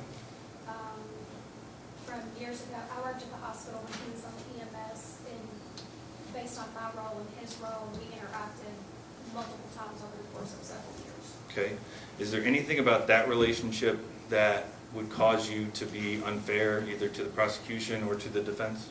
No, it's just each of us doing our jobs, and just like I should also say, as coroner, he has had to come to my medical office to ask for information on the patient. Okay. Any, no bad blood between the two of you or Not at all. no issues? Okay. All right, let's go to that second row. Did anybody have a hand raised in the second row going across? Okay, so Mr. Coakley? Was it Dr. Matthews? Matthew. She's with the medical examiner's office. Okay, I'm misunderstood. But I do know Jeff Ivers also, Okay, and how do you know him?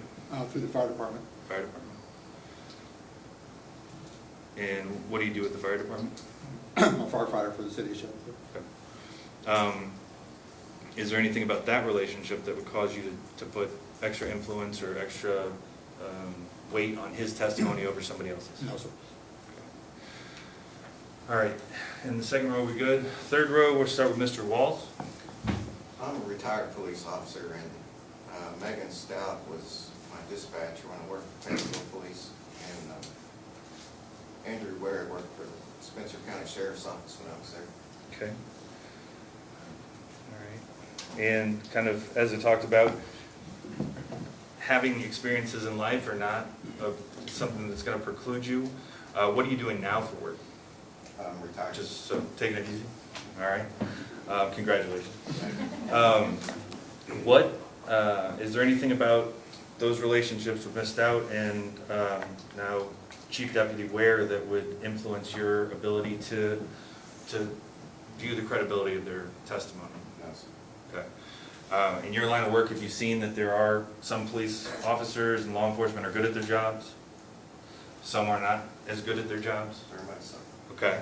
And as a member of this community, are you able to kind of evaluate what's going on and decide whether or not you want to believe a bit of testimony or not? Sure. Okay. All right. Do you think you can be fair to the defendant? Yes. Okay. All right. Who is next in that row? Ms. Reeves. Yes. Okay. So you are employed by Dr. Whitten. All right. Did you have any interactions with the defendant? No. Okay. Did Mr. or Dr. Whitten ever talk to you about the case? No. Okay. Is there anything about the financial relationship between you and Dr. Whitten that could impact your ability to be fair? Okay. So if you, let's say, you were on this jury and you returned a conviction, and it turns out he testified for the defense, he wouldn't give you any trouble when you got back to work? I'm not sure about that. Okay. All right. So that was kind of what I was getting at, but that's the more overt way to talk about it, is what I would put it. All right. Well, thank you for that information. Does that give you any concern? No. Okay. All right. Who is next? That is Miss Dempsey. Yes, Miss Dempsey. Witness Julie Bowl. Okay. I also am a retired police officer, but I worked briefly with the state of Kentucky Corrections and did work briefly with her in the same office. Okay. So, is there anything about your relationship with Ms. Bowles that would impact your willingness to listen to both sides of the story here? No. Okay. Is there anything about your time as a law enforcement officer that would impact your ability to be fair? And that's fair to either side? No. Okay. And you understand that as we sit here now, if you were forced to return a verdict right at this moment, what would your verdict be? At this very moment, I haven't heard the evidence. Everybody's innocent until proven guilty. Exactly. So without any evidence, your verdict would be not guilty? Not guilty. Right? Okay. That's what it's a silly example, but you'd be surprised. Every once in a while, people say, well, he's sitting over there, so he must have done something, right? That's not why we're here today. It's not whether somebody did something. It's whether they did what they were charged with doing. And that's each and every element of the offenses that they were charged with doing, beyond a reasonable doubt. That's the burden that the prosecution has in every criminal case. Does everybody understand that? Yes. Is everybody willing to hold us to that burden? Yes. Okay.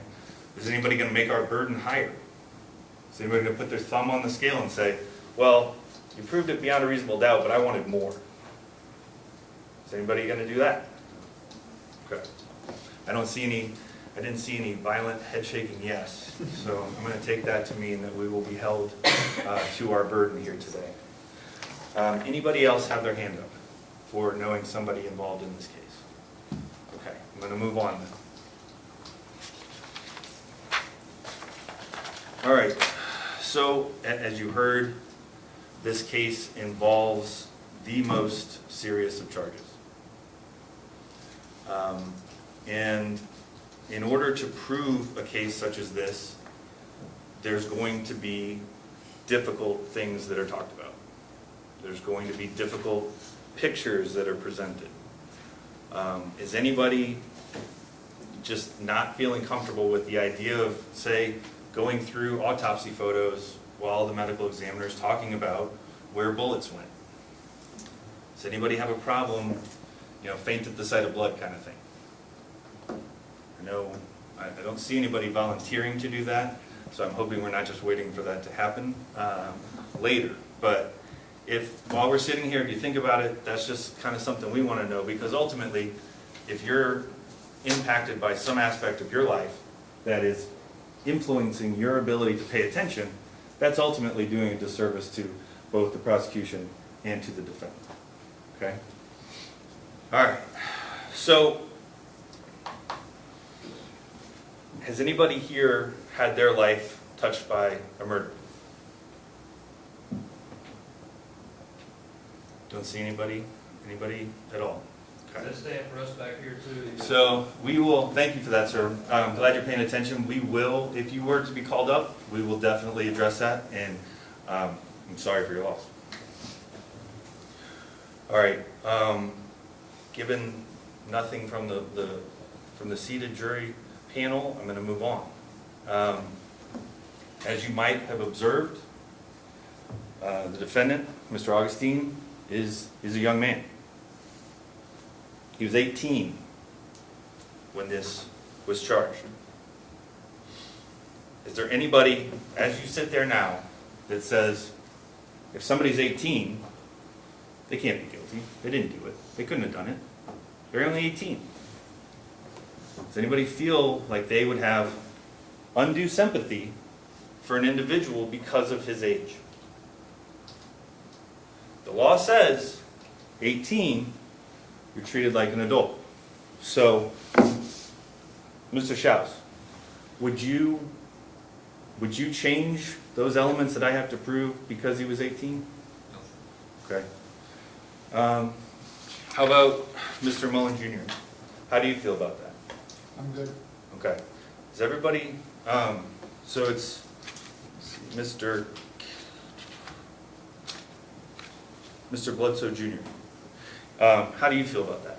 I'm okay with it. It wouldn't affect my decision. I mean, there isn't an element that says, if he's 18, then go this way, right? Basically, Just a law. did these things occur on the date and place charged, beyond a reasonable doubt, okay? All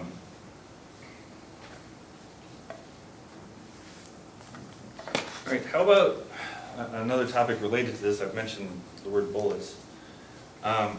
Anybody just really hate guns? Just hate them? I mean, Mr. Walls, as a retired police officer, you have a real hatred of guns, or are you comfortable with them? Very comfortable. Okay. I know this is, we're bit in the country here from time to time. A lot of people have experiences with guns, grow up around guns. Does anybody really just get angry when they talk about guns? Let's see. I don't see anybody saying yes, so I'm just going to pick on somebody. Miss Ledford, how do you feel about guns? To be honest, I don't have a very strong opinion. I have nothing against or for them based off my experience. Okay. All right, appreciate that, thank you. This obviously is not a referendum on whether people should or shouldn't have guns. This is just the gun was used in a crime, and we have individuals that are very comfortable with guns. So just want to make sure everybody understands that. So that all was, I would put on the heavier side. So let's try and lighten it up just a little bit, all right? Does everybody feel like they have their fair share of common sense?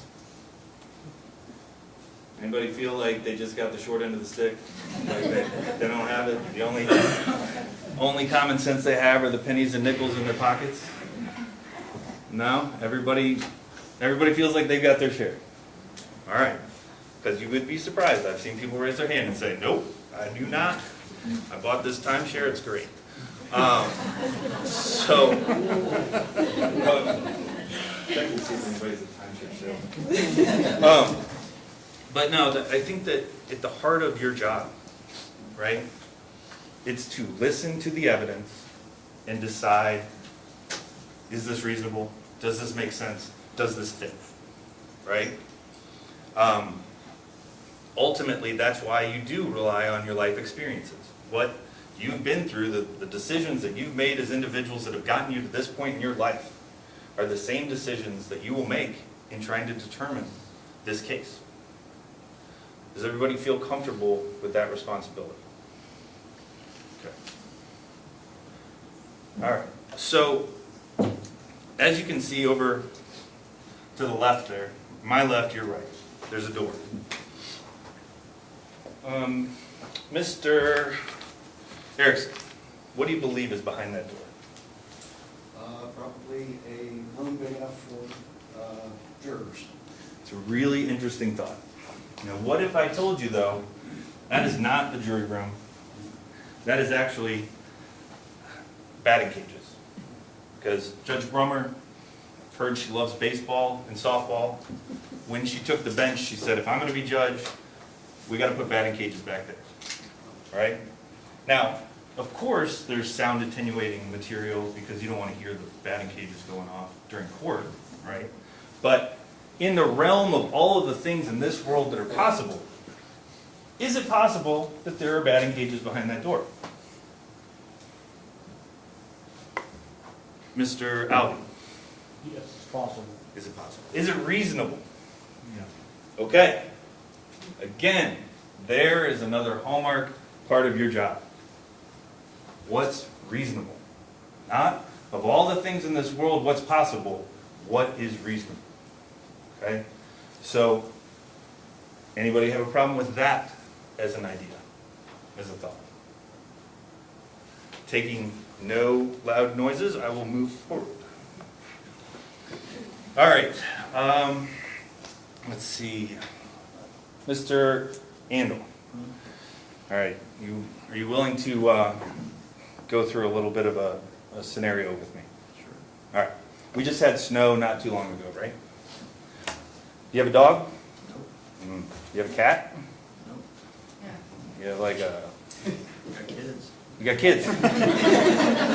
Sometimes those are one and the same. It feels like, yeah. All right, so how many kids do you have? 2. You have 2. All right. So, what are the ages? 9 and 13. 9 and 13. When they were younger, did they fight? Still do. Still do. All right. Do you have one of them that really loves chocolate? I mean, anything but like candy. They like candy. All right. Let's say we'll use candy. So let's say it was Halloween. Your 9-year-old and your 13-year-old get back, and you go through the candy, make sure it's safe, all that, right? And then you say, look, you can have one piece of candy, and then put the rest of it up. Okay?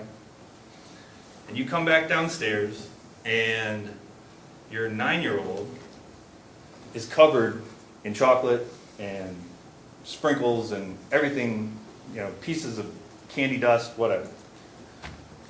And you look at the 9-year-old and you say, what happened? And he or she, he says, Dad, you're never going to believe this. The 13-year-old took all those pieces of candy out, smashed it in my face, and then ate it right in front of me. I didn't do anything, right? So then you go to the 13-year-old. He or she.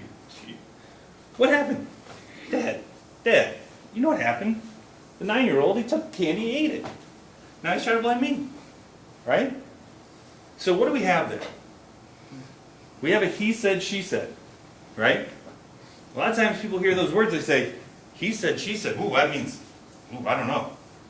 I'm never going to be able to prove anything on he said, she said.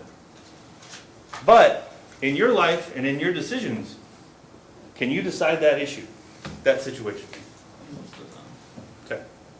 Is that because, and I think that's at the part of what I'm getting at is, you don't have to, just because there is testimony, you don't have to give it equal weight. You decide how much weight you give to testimony. Okay? You decide what's important and what's not. And that's your job as jurors. No one gets to tell you what is important here. You guys do. Okay? So, end of it, you're not going to be totally alone. The court is going to give you jury instructions. And you're going to go through them like a checklist and decide if we've met our burden. Okay? But does what I just talked about there with Mr. Andel, does that make sense? That you get to decide how much weight you give to particular testimony. Okay. Ms. Stevens, or I'm sorry, Ms. Cash, how do you feel about that? Okay. All right. So, let's see. Does anybody want to volunteer, or should I just pick randomly? How about Mr. Brown. How you doing? Awesome. All right, so we had snow recently. Do you have a dog? Yes. All right. So, assuming we had this snow and your dog is missing, okay? You look out the front door of your house and there's footprints in the snow, dog footprints. Well, so you would assume they're dog footprints or maybe a large cat, I don't know. But they're going out to the left, okay? Your neighbor's across the street and you say, hey, Bob, if it's Bob, that's quite a coincidence, but hey, Bob, where'd the dog go? And Bob says, oh, the dog went right. So you got two kinds of evidence there. Those footprints that are going to the left, that's circumstantial evidence. Because you weren't there, you didn't see those footprints get made, all right? But there's direct evidence from your neighbor who says the dog went right. But there's no footprints out there. Which way would you go if you were trying to find your dog quickly? I'll go with what the neighbor said. You go with what the neighbor said. And that's fair. Does anybody feel like they'd go with the footprints? I think that's fair too. Both evidences have value. But you get to decide which ones have more. Similar to what we talked about before. Does that all make sense? Okay. And that's what part of being a jury is. You guys get together, you talk about the facts and what resonates with you, what makes sense to you. And you have to be willing to listen to other people's opinions. Okay? That's something that I haven't really ever asked a jury about, because most people aren't going to say, no, I'm not. I don't listen to other people. It's my way or the highway. But if you were to be a juror, you would have to consider everyone else's opinions. Okay? Their experiences in life, what they bring to the table. Is everybody willing to do that? Okay. I'm nodding my head, and that actually was kind of counteracting some other people's nodding of heads. So just want to make sure, if you don't agree with that, you will raise your hand. If you're not willing to listen to anybody else, you will raise your hand. You okay? You good? All right.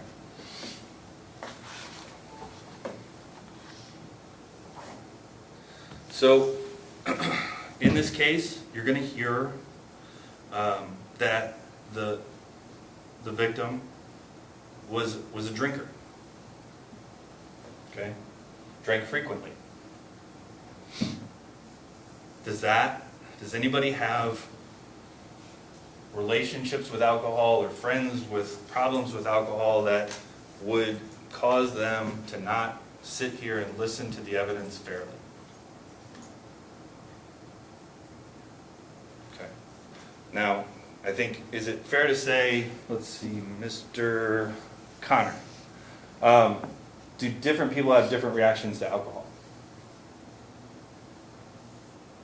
Yes. Okay. Ms. Sanford, what do you think about that? Different people have different, yes. Okay. So ultimately,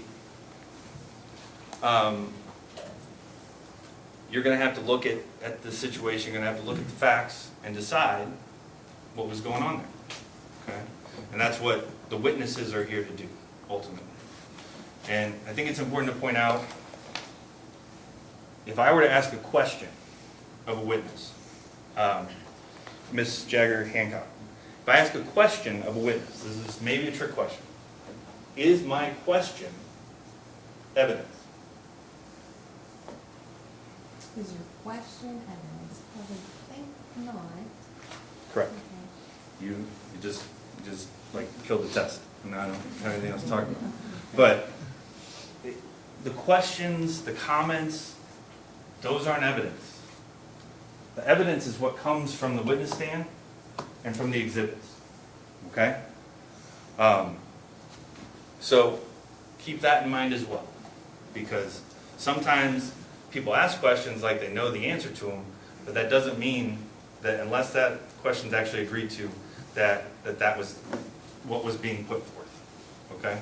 So you got to listen, make sure that you're taking what comes from that witness stand as the evidence. This case will also likely involve some level of a claim of self-defense. And now we're kind of getting back into the heavy again. But if, let's say, Mr. Rowe, if you were involved in a situation where you had to defend yourself, let's say it was a fist fight, okay? And you had to defend yourself, what would you do after the fight was over?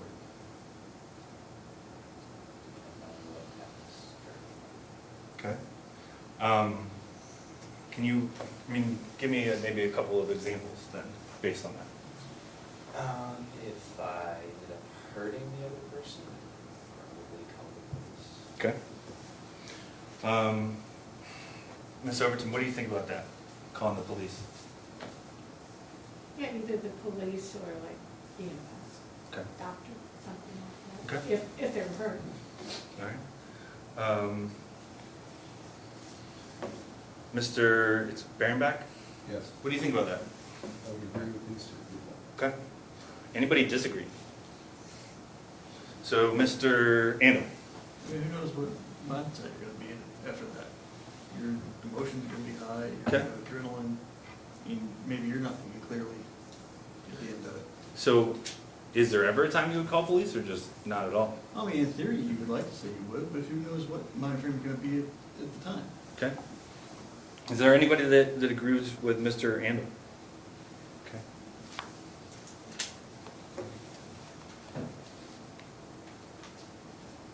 And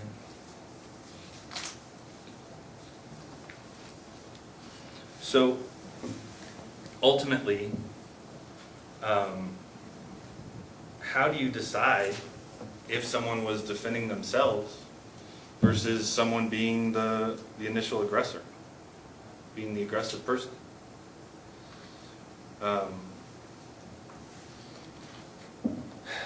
Miss Sanford, what do you think about that? What kind of things would you want to hear as a juror to figure out whether somebody was actually defending themselves versus being the aggressor? Maybe past altercations of the same person. Okay. If they were an aggressive person all the time. Okay. And what about maybe their own statements around that time? Would that be something that you would listen to? Yes. Okay. Mr. Erickson, what do you think? I mean, I'm a little distracted because I have to go to the bathroom. You want to take a break or you want to push on? Finish this line of questioning and then we'll take a break. All right, Mr. Erickson, I will talk much faster.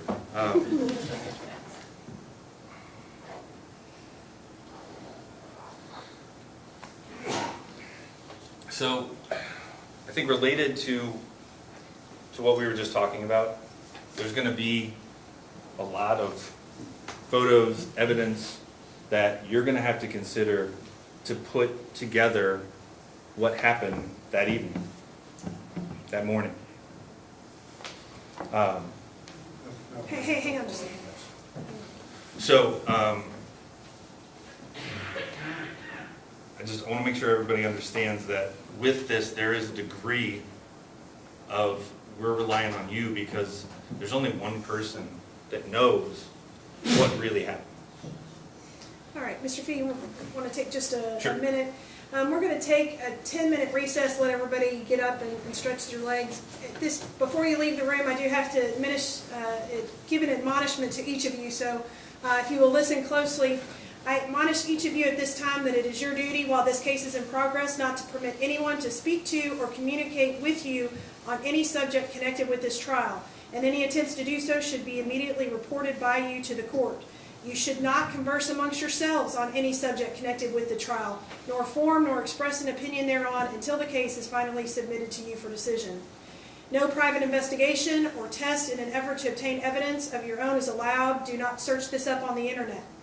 I further admonish the parties, their attorneys, the witnesses, and anyone else having interest in the outcome of this case not to have any conversations with any of you serving as jurors on this case about any subject whatsoever. So if any of the attorneys don't look at you, don't smile at you, don't talk to you, it's because they've been asked not to. It's not them being rude. All right, we'll take a 10-minute recess. We'll be back at 11:15. Again, don't talk with anybody about what we've talked about thus far, and come back and have a seat. Present in the room. Ms. Green? Juror 136, Ruth Alexander. Here. Juror 238, Charles Alvey. Here. Juror 302, Brett Antle. Here. Juror 39, Anthony Barcelona. Here. Juror 253, William Bledsoe Jr. Here. Juror 188, Joshua Bonnet. Here. Juror 367, Vita Briscoe. Here. Juror 231, Jeffrey Brown. Here. Juror 90, Stephen Brown. Here. Juror 295, Jeffrey Bruntz. Here. Number 22, Rebecca Busick. Here. Number 337, Michael Kane. Here. Juror 150, Linda Caldwell. Here. Juror 380, Christina Cash. Here. Juror 134, Gary Connor. Here. Juror 196, Gregory Copley. Here. Juror 106, Mary Crawford. Here. Juror 184, Kim Critchlow. Here. Juror 319, Mona Dempsey. Here. Juror 301, Robert Dixon. Here. Juror 97, Mary Doback. Here. Juror 125, Kelsey Elliott. Here. Juror 396, James Erickson. Here. Juror 33, Carol Estadio. Juror 33, Carol Estadio. She's here. Juror 307, Carl Fehrenbach. Here. Juror 70, Castro Figueredo. Here. Juror 389, Warren Finlinson. Here. Juror 324, Ann Gibson. Here. Number 38, Michelle Goodwin. Here. Number 172, Mary Girk. Here. Number 308, Sean Hadley.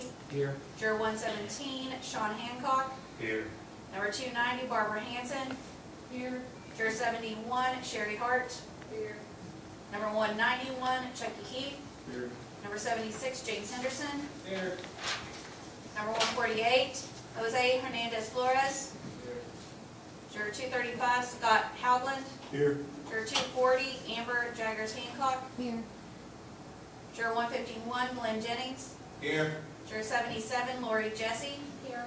Juror 194, Elizabeth Colodi. Here. Juror 31, William Larkin.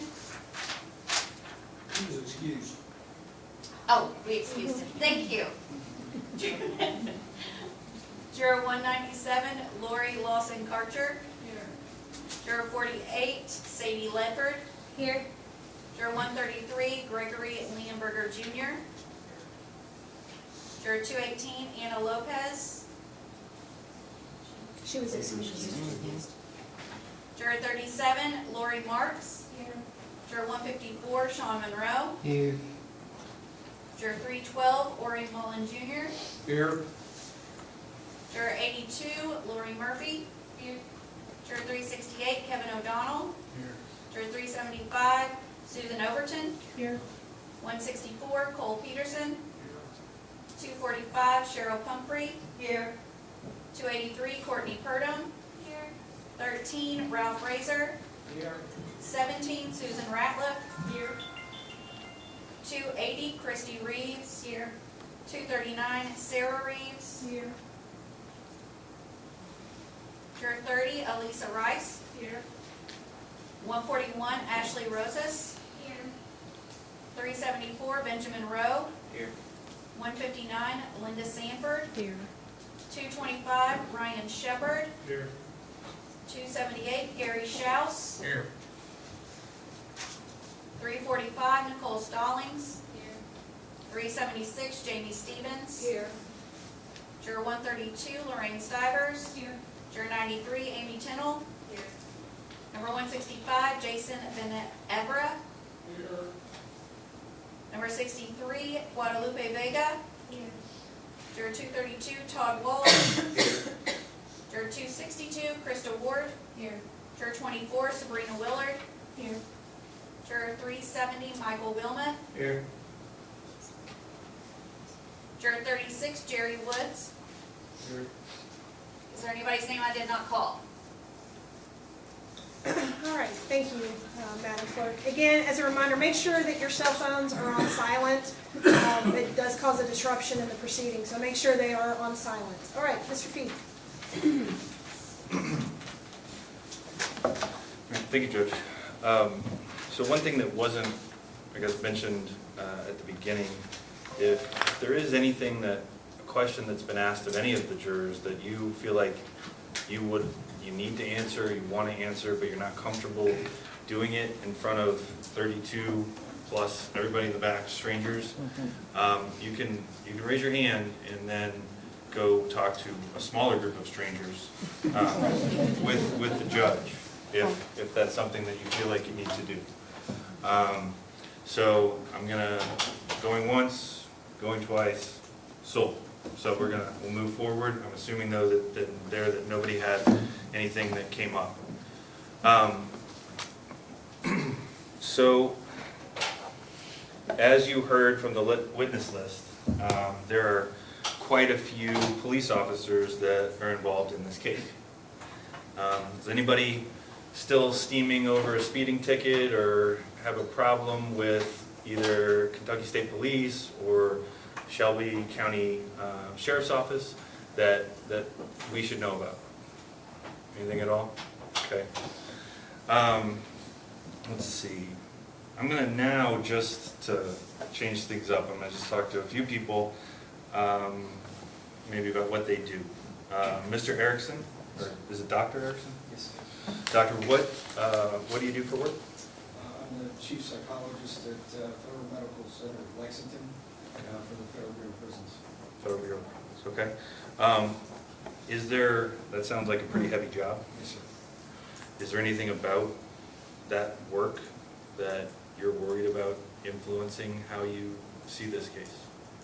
I don't believe so, no. Okay. And obviously you don't have any knowledge of this case aside from just what you've heard here today? Correct. Okay. All right, thank you for being here. Thank you for your service. Ms. Critchlow. Yes. I have not talked to you very much, I apologize. What is it that... All right, that's fair enough. What is it you do for work? I'm a professor with Walden University. I make academic doctors. Okay.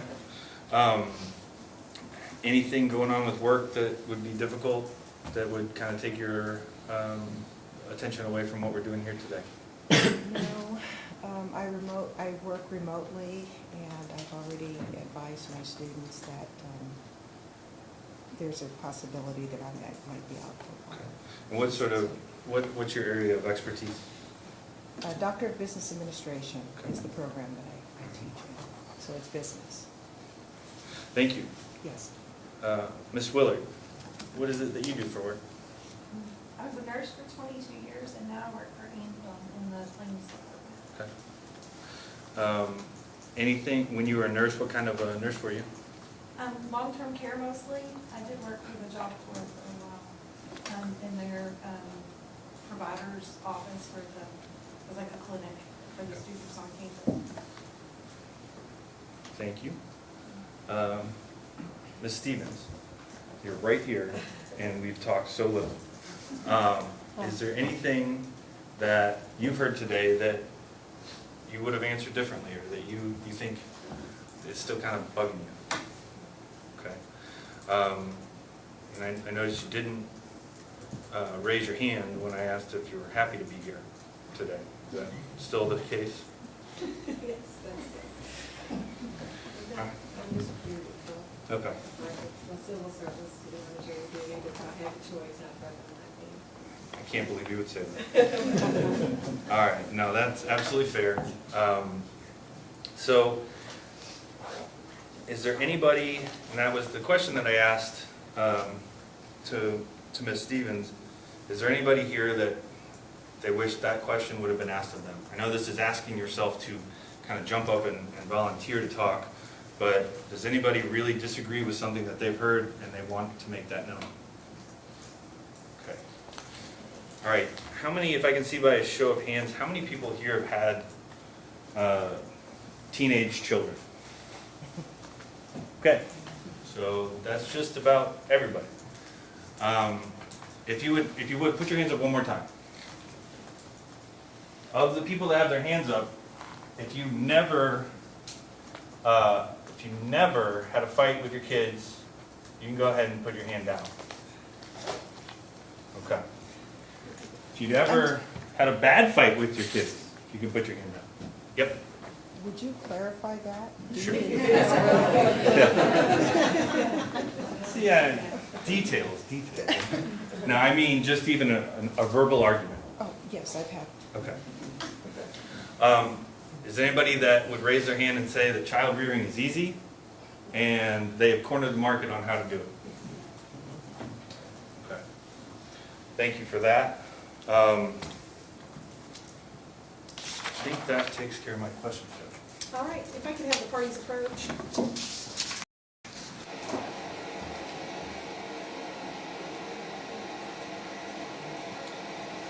You got 35 minutes. It's 11:30.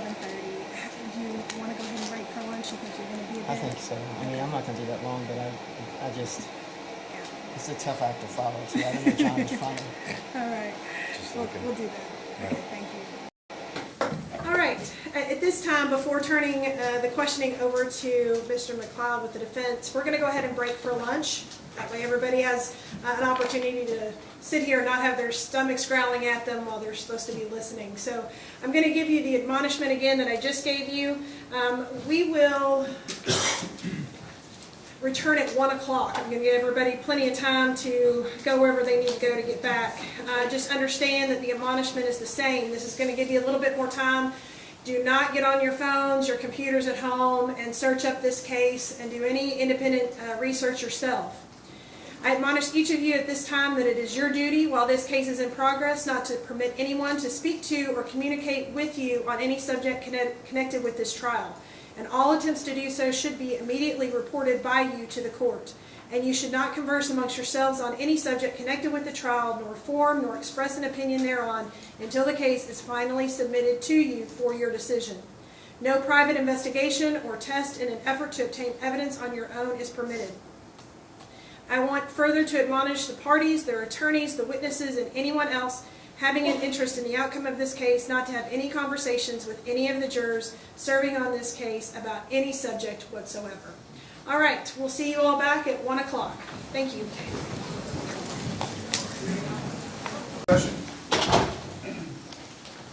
Thank you. Y'all may be seated.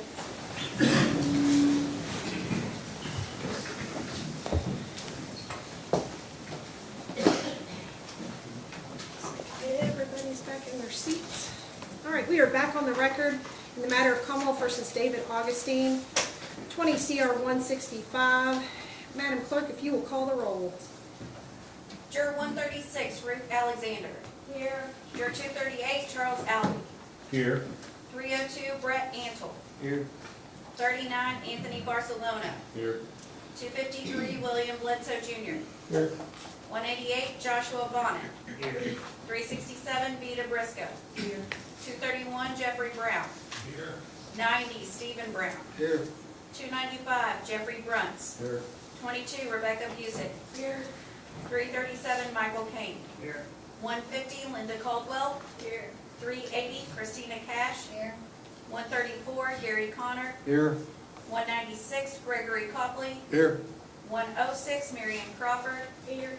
184, Kim Critchlow. Here. 319, Mona Dempsey. Here.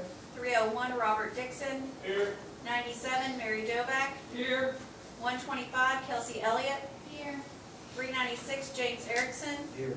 33, Carol Estudio. Here. 307, Carl Fehrenbach. Here.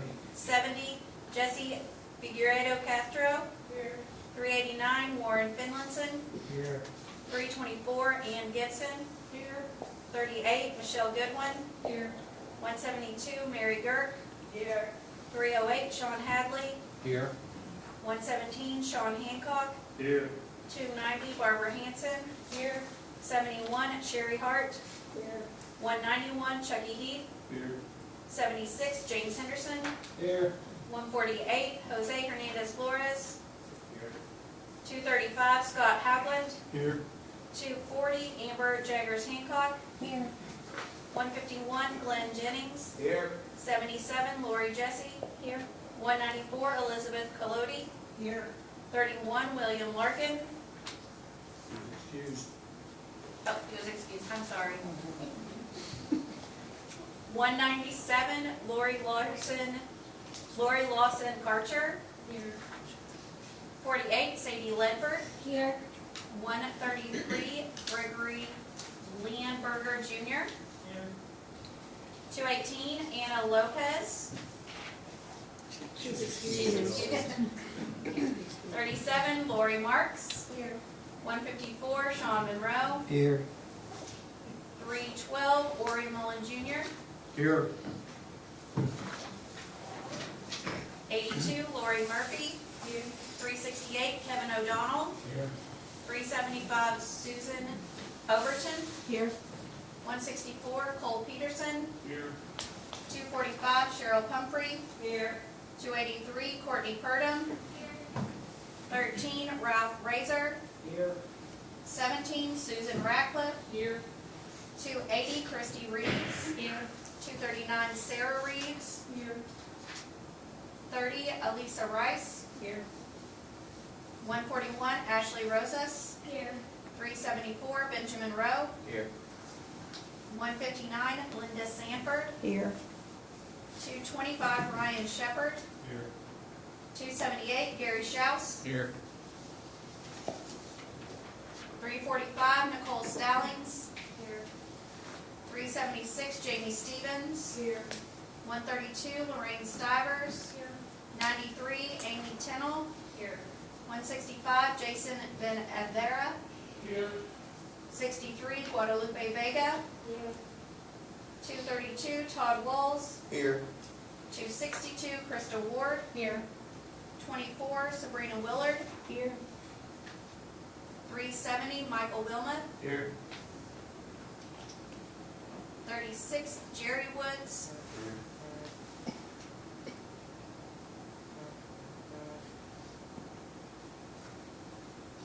And was there anybody's name I did not call? All right, very good. If I could have council approach for just a moment.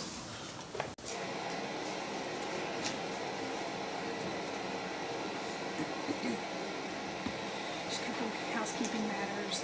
I'm going to seat 14, so we have extras since it's a week-long trial. Each of you will get 8 strikes. If you have any strikes that you want to make argument for, please do them at the time. The problem is if we wait till the very end to start this process over, I fill in your spot and asking those questions. So if anything comes up and you want to raise an objection, make a motion to strike, go ahead and do that at the time. I meant to do that before you, John, and forgot that. Do you strike them down first, like the randoms first? Can you take it down to a certain number if you don't No, want to go? no. When you go back, you'll select your 8, and you come back. Those picks will be pulled and then randomly from the remainder. Great. All right, thanks. All right, at this time, we will turn the time over to Mr. McLeod for questions. May it please the court.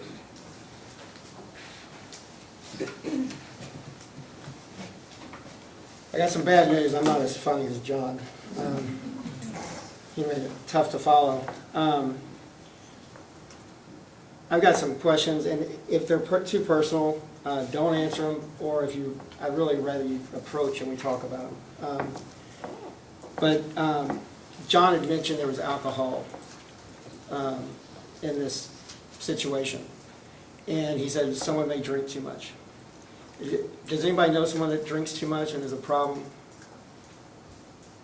Yes, sir. What's your badge number? 370. Okay. Grandparents. What are some of the, like, what do they act like when they have too much to drink? They were both deceased, but they were violent. They were violent. They beat each other. I witnessed a lot of stuff going on. Okay, yeah, I'm sorry. Next, is that you, that Rich? Yes, sir. Just in general, what friends and relatives that react to it in a way that's, not neat, but just calming and letting them know if they get either angry or they get a little just wacky. It's like clear the pool, get out of the way. Yeah. Okay, so they're out of character, I guess. Anybody else? Yes, ma'am. My mother, she's aggressive, tearful after. Okay, so like attack and then apologize. Ma'am?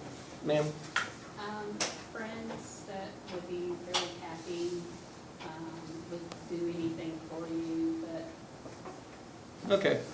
So that's one level of alcoholism. What about the people occasionally they're urinating in their bed? Is that another level? Anybody know?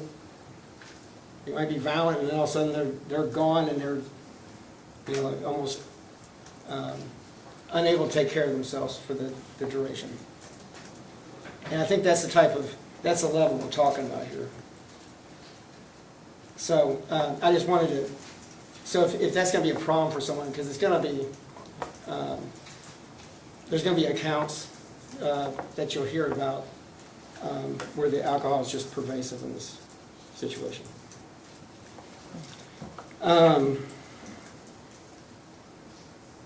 You know, I don't know who writes these questions. It says, do you believe that alcoholism can impact a person's behavior and judgment? Of course. I mean, I think that's what it does, I think, by definition. Now,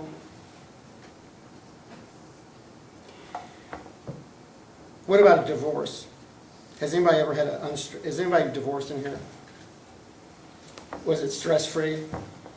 Yes. Was it? Mm-hmm. Nice. Tell me the secret.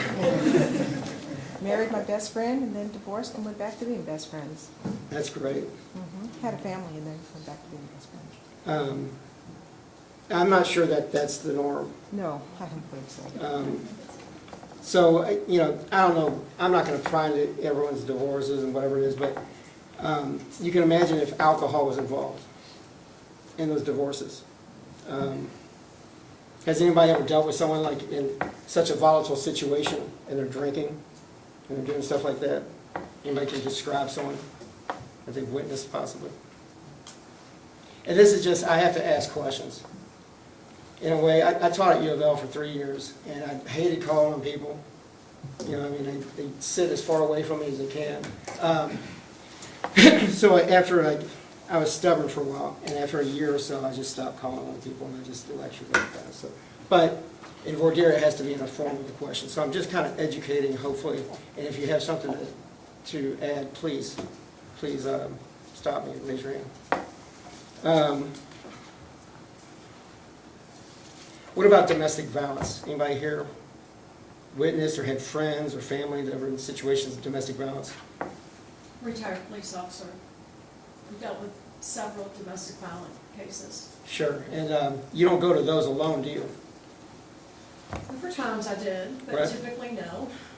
Well, you're brave. I think now they have to go at least 2 deep. And it's That's true. So I would guess you were trained that that's a volatile situation in and of itself. Yes. Okay.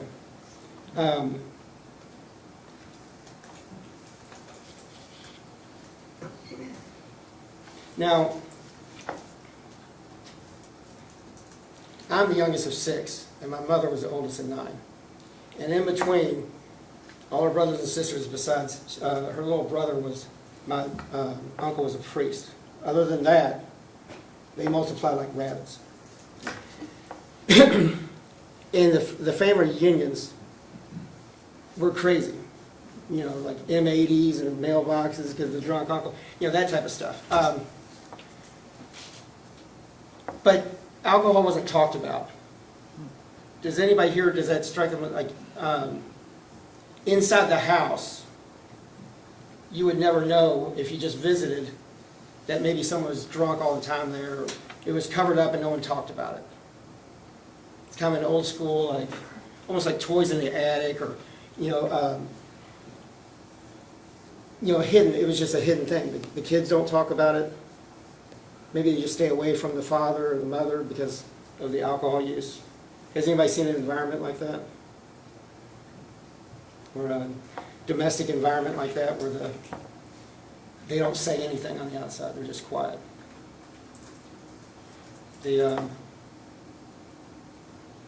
I thought it was more common, but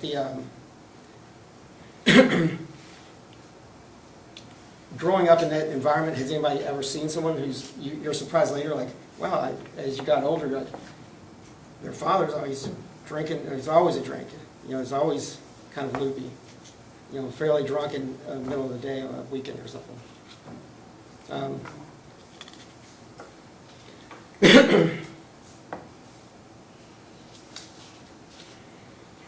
growing up, did anybody have friends whose fathers were really cool to them? But your friend whose father it was would say, like, he's not like that when no one else is around. Like, when my friends are over, he's great, Dad. But when you all leave, it's, you know, the Deadpool. Anybody know someone like that? Okay.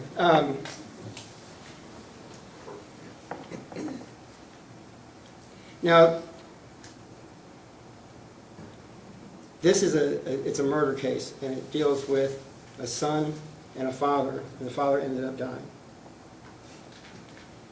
Is anybody going to have a problem with that, just in and of itself? Because that's pretty, it's kind of heavy. It's just an odd situation. If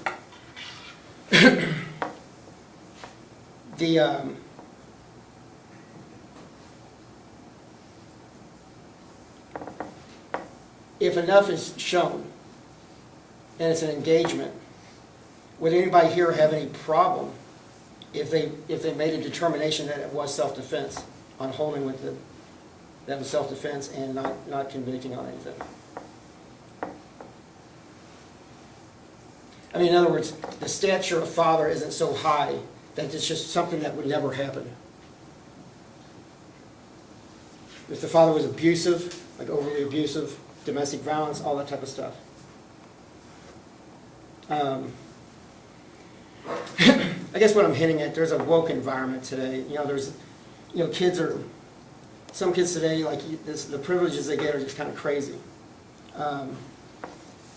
You know, when I was a kid, I had 2 brothers, and I remember we were making models one day, and my dad was coming home, and we were like, let's clear the room. And my brother Marty left his little submarine out there, and my dad just snapped it in half. You know, just kind of crazy stuff. And he wasn't drinking. It was kind of that era, the early 70s. But I don't know, families kept to themselves, and they didn't talk about what was going on in-house, is what I'm getting at. And that's the kind of environment, even though he was 18 just a few years ago, it still exists in some places. That type of hush-hush, and the families shut down. The kids are iced. And if you grow up in that environment, I don't know, has anybody ever seen someone that's grown up in that environment? And I didn't realize the research, if anybody's heard of the research on adult children of alcoholic parents. And again, like different alcohol, I had an uncle that was very jovial. And way back, he was a real estate agent. His kids were always, just doing crazy stuff, but never a bad thing out of them. I had other uncles that, like I said, were M80s and blowing up stuff. And, but has anybody run in that situation, like that type of environment? That's good.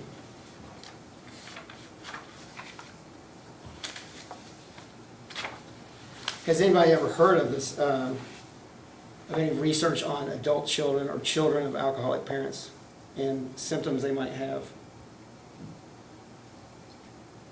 Like one would, yes ma'am? I'm aware of the ACE score system. Can you tell me what that is? Adverse childhood experiences and then I could have them children. Is there any like a linchpin or like thing that stands out that we? I don't want to make generalizations, but the ACEs scores, there's different ones and drug abuse, parent substance abuse, and Okay. addition to other types of trauma. Yeah, I saw like one of them, like like a child might become a pleaser, just try to make everything like lighthearted and stuff like that. I don't know if anybody's read articles like that. It's psychologically, it's a real quagmire though, and I don't know. Church, I'm sorry, could we approach approval? Yes. I'm like.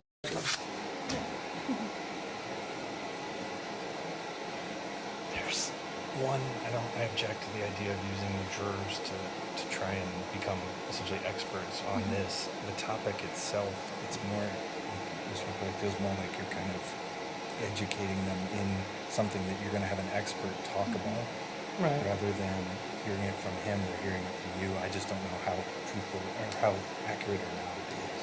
I don't know either. I'm just trying to see because it's going to be shocking stuff, and I think they need to understand the litmus of what's going on. And, I agree the way that it's being asked. I think you have to be very careful, but you can ask if they're aware of those kind of studies, but drawing them out to give testimony basically is not proper. I'm not going crazy though. Like people have seen those environments, they just don't want to talk about it. I think. I think you're right. Yeah, and I think it's okay to go down that road of inquiry, but The other issue that I didn't bring up earlier, and I'm just because I don't know if he's going to keep going back to it, but with the issue of the domestic violence, that's where the prosecution's still objecting to that as it relates to Miss Augustine coming in versus what was going on between dad and defendant. right. So, I don't think he's talked specifically about marital violence, so I think we can speak about it generally. That's fine at this stage. all right. Anything else? I'm sorry. Okay, thank you. Issue? Hang on just a minute. One of the jurors asked me that if he could approach and talk to you, and I said, I don't know that that's appropriate. Yeah, he can raise his hand and ask to approach. That's fine. Oh, okay. All right, there was a request to approach. Yes. If council will approach as well.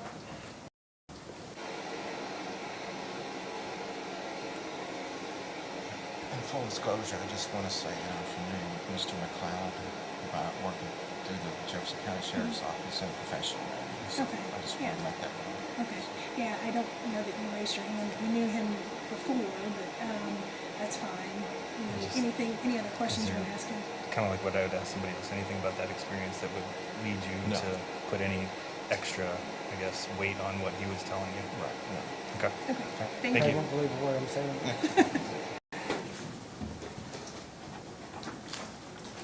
All right, so I pictured the gloom. I'm going to move on. There's always some maxims, some sayings about the law. And has anyone heard the one, better 10 guilty people go free than one innocent person be convicted? Have you heard that? What do you take that to mean? Like, what's the value of the criminal justice system in that regards? That primarily everyone is innocent until proven guilty, and you definitely do not want to wrongfully convict somebody. You get an A. Thank you. He's not a plant. That's right, and I just did a little research on this, and I think Ben Franklin came along and said, I think 100 people should be able to go free before one innocent. So that's that's what we're dealing with here. It's very valuable.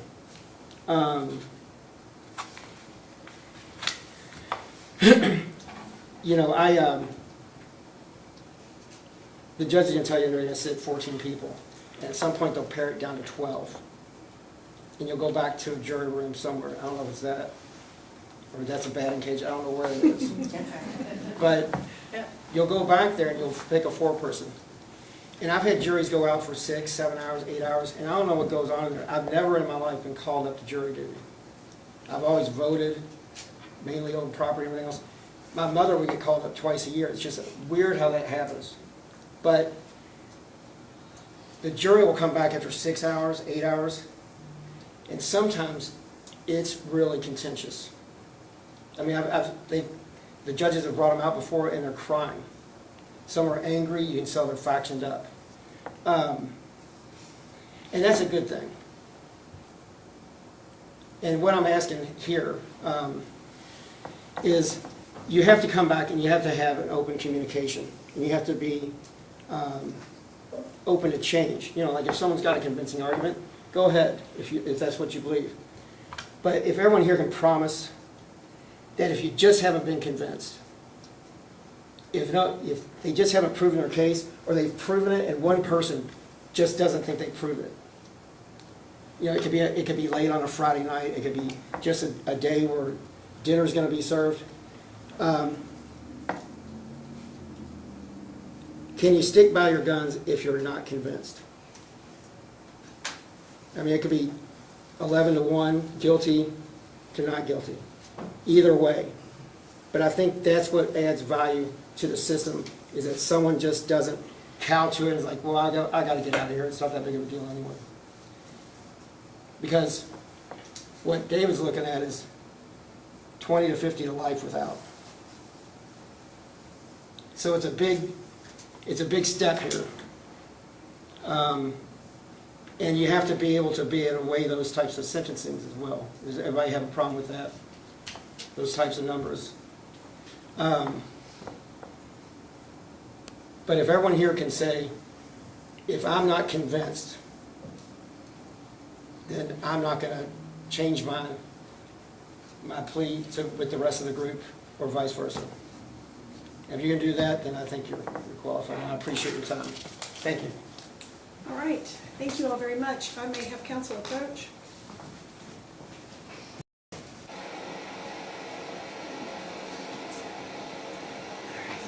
It is 1:23. I usually try to give about 15 minutes for you guys to go back and have conversations. I'll bring them back in here at 20 to 2. If the Commonwealth, if y'all want to utilize the grand jury room or chambers back here, if y'all want to step into the jury room, are there any additional motions for strike, or are we good to select? Because if we're good on that, I'm going to leave the remainder. I'm going to go ahead and let them go. I have the one that I would make. You're probably not going to grant, but I'll make it anyway. It's Miss Reeves, because she's employed by one of his witnesses. There's a financial relationship there. And I think that she potentially, though she said she doesn't know anything about the case, she might have had documents come through her office. And I think it just puts her in a tough spot where she has to try and potentially disagree with her own boss. Okay. And you're on here, Mr. McLeod. I've taken her for what her word is. Yeah. She stated she thought that she could be fair. I'm going to deny that motion for strike at this time, and I'm going to relieve the remainder of the jury pool of the 32 that are here will be who we pick for. I'll offer a strike in trade, if you strike the officer. I don't think it works quite like that. All right, thank you. All right, at this time, we are going to give the attorneys an opportunity to speak with their side and go through what's called the strike process. For those of you who are seated on the other side of the bar, you will not have to stick around any longer. At this point, we have whittled it down to the 32 that are before us, and that is who will be, the 14 jurors will be picked from. At this point, I am going to seat 14. Because this is a multiple day jury, I want to make sure that we have extras just in case somebody were to get sick or have an emergency during the week that has to be excused, because we have to have 12 ultimately to go forward. So if you are seated behind the bar, you will be excused. You do not have to return for the remainder of this week. Just make sure that you continue to follow what you're supposed to on your calendar for calling into the juror hotline. I appreciate your all's attention and attendance today. Without you all being here, this process cannot go forward. But those of you seated behind the bar, you all are excused. Thank you.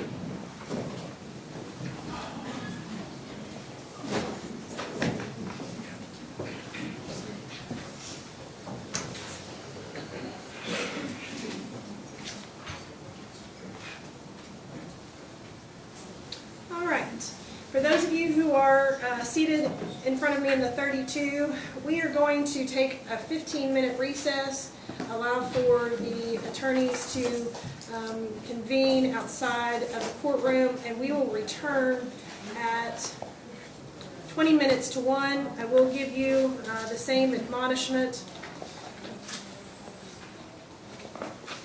And And that is, I want to admonish each of you at this time that it is your duty, while this case is in progress, not to permit anyone to speak to or communicate with you on any subject connected with this trial, and all attempts to do so should be immediately reported by you to the court. And you should not converse amongst yourselves on any subject connected with the trial, nor form nor express an opinion thereon, until the case is finally submitted to you for a decision. Further, no private investigation or test or search of the internet may be done in order to obtain evidence on your own. And I want to further admonish the parties, their attorneys, the witnesses, and anyone else having an interest in the outcome of this case, not to have any conversations with any of the jurors serving on this case about any subject whatsoever. All right, we'll reconvene at 1:40. All right, we are back on the record. The clerk is going to input the strike, so it'll take just a minute to do that. And then after that, she is going to randomly draw 14 names. If your name is called, you are one of the 14 who has been chosen to remain on this trial. At the conclusion of the 14, I will give you further instructions, so everybody just remain seated for the time being. But again, if you do hear your name, you have been selected to serve.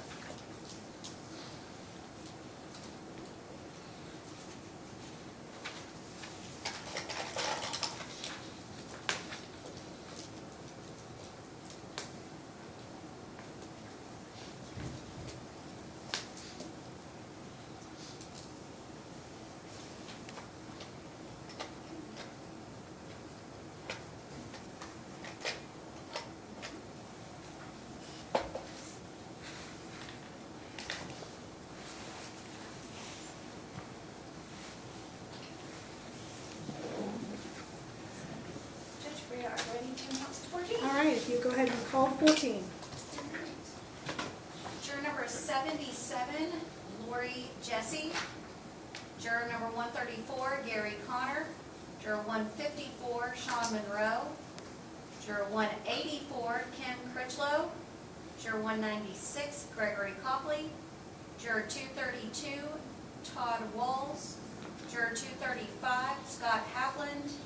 Juror 240, Amber Jaggers Hancock. Juror 253, William Bledsoe Jr. Juror 262, Krista Ward. Juror 308, Sean Hadley. Juror 374, Benjamin Rowe. Juror 375, Susan Overton. And Juror 396, James Erickson. All right. If your name was called, again, you have been selected to serve. If your name was not called, you will be excused for the remainder of this week. We really appreciate all of your time and attention today. It has already been kind of a long process for you, but we do appreciate you serving. So at this time, those of you who were not called, if you will stand, you are excused and free to go. Thank you very much.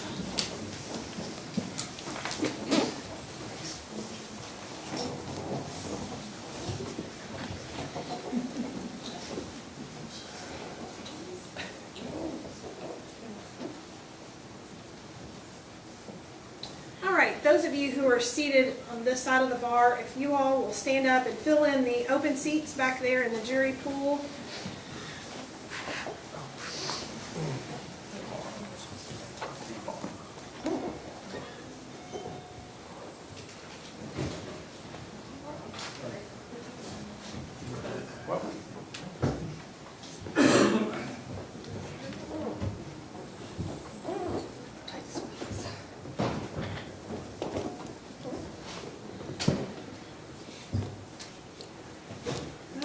Looks like we do have 14.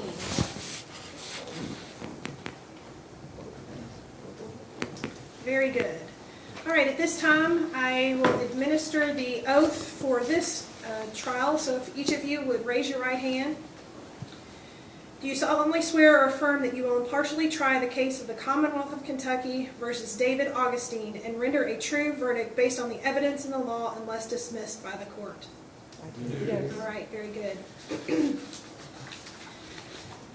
Just to give you kind of a roadmap of where we're headed over the course of the next couple of days. At the conclusion of this kind of update, we'll turn the time over to the attorneys and they will begin their opening statements. That will begin by the Commonwealth giving their opening statements to you. Then the defense counsel may make an opening statement as well, and then the Commonwealth will introduce their first witness and open the introduction of evidence. At the conclusion of the Commonwealth's case, the defense will then have an opportunity to introduce witnesses and evidence, and at the conclusion of theirs, if there's any need for rebuttal evidence, that will be introduced to you at that time. At the conclusion of all evidence, the court will then instruct you in the law of the case, and you must follow those instructions. After you're instructed on the case, the defense will have an opportunity to give closing statements, followed by the Commonwealth's opportunity to give closing statements. And then you will retire to the jury room, which is also known as the batting cages. The law applicable in this case will be contained in the instructions that I will give you. It is your duty to follow those instructions. It is your duty to determine the facts of this case and to determine those facts from the evidence and the reasonable inferences arising from such evidence, and in so doing, you are not to indulge in guesswork or speculation. The evidence you are to consider will consist of the testimony of witnesses and the various exhibits that are admitted in evidence. The admission of evidence in court is governed by rules of law, which are designed to ensure fairness to the litigants. Attorneys for the parties have not only the right, but also the duty to object to evidence or questions which do not conform to those rules. The attorneys will be heard on these objections. It is my responsibility to rule consistent with the law. You must not draw any inferences or speculate because of objections made by attorneys or the decisions that are made by the court. Opening statements and closing arguments are not evidence, and you should not consider them as such. You must not be influenced in any degree by any personal feelings of sympathy for or prejudice against the parties. They are entitled to your fair and impartial consideration. It is the special duty of the jurors to scrutinize and weigh the testimony of the witnesses and to determine the effect of the evidence as a whole. You are the sole judges of the credibility of the witnesses and the weight to be giving to their testimony.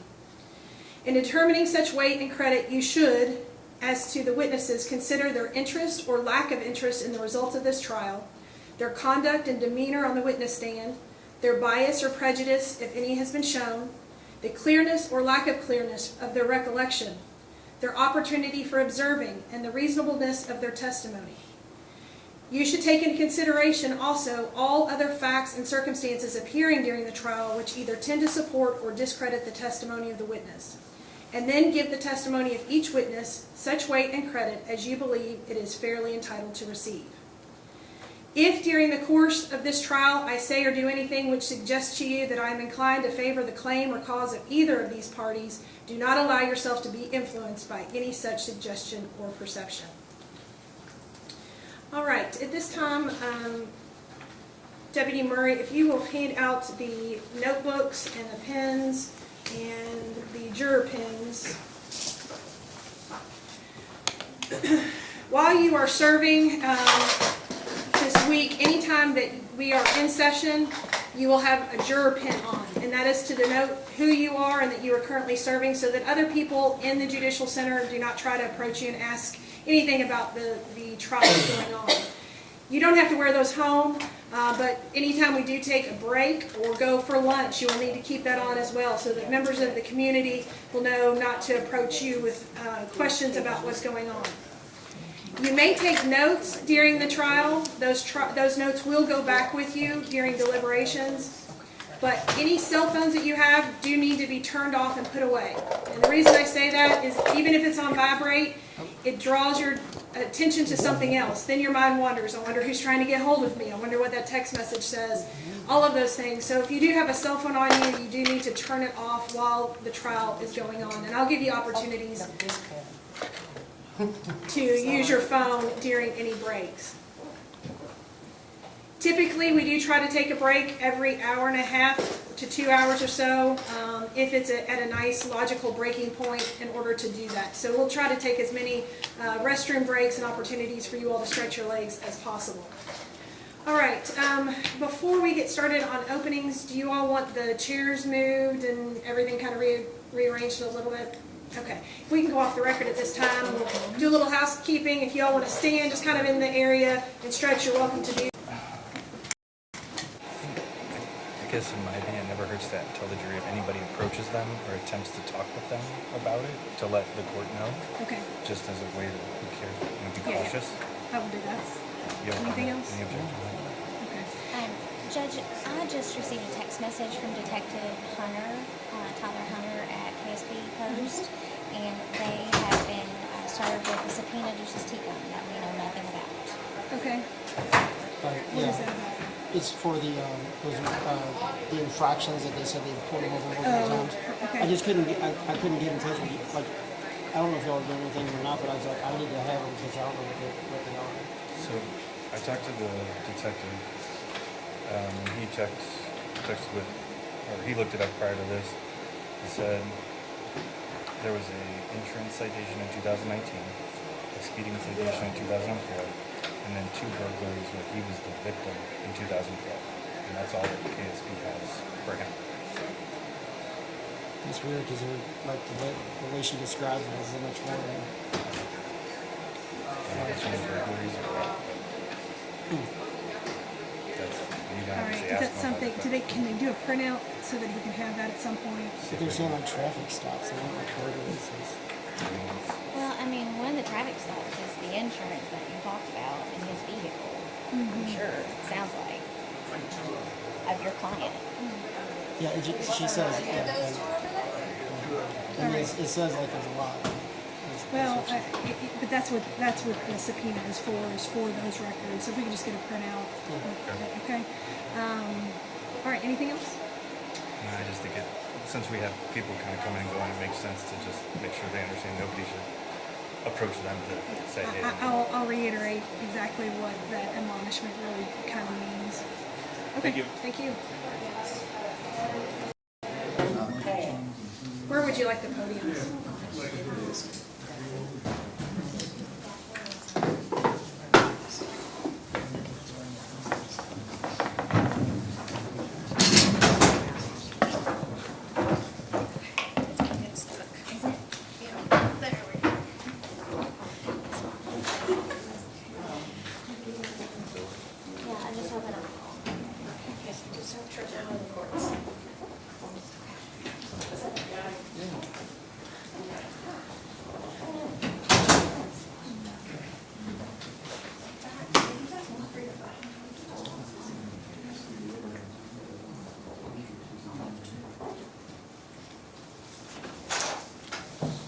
We're still on the record on this.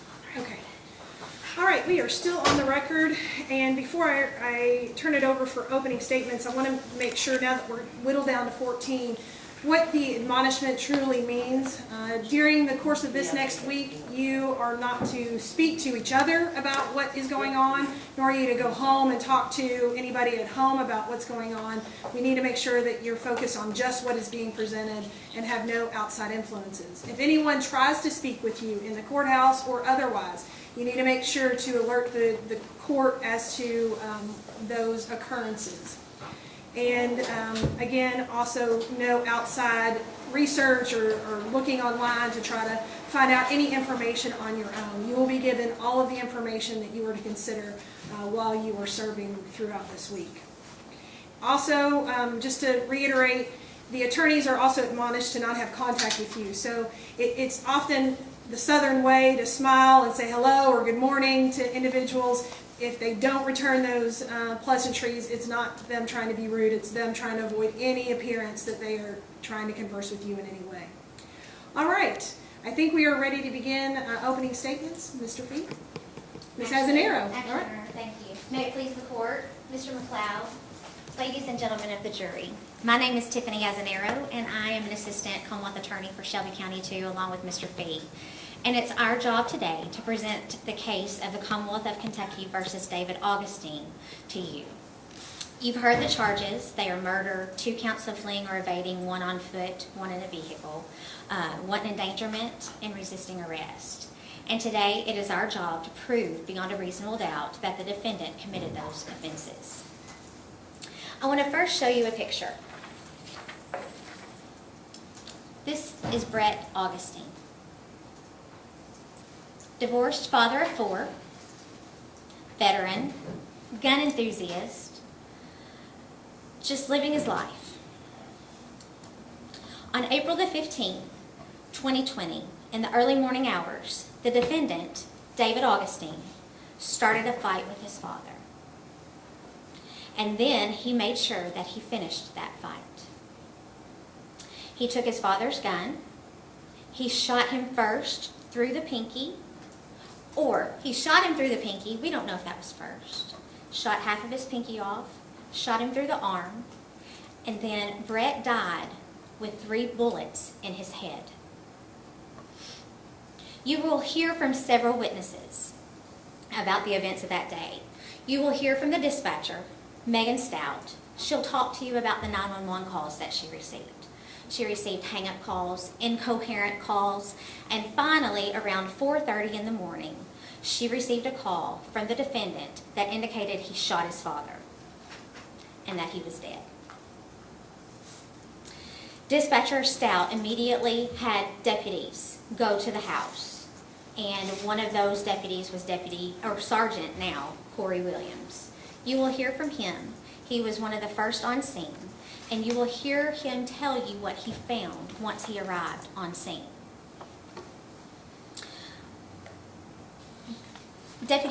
Sergeant Williams then turned over the case to KSP, Kentucky State Police, requested their assistance, and a detective by the name of Tyler Hunter that you will hear from will tell you about that.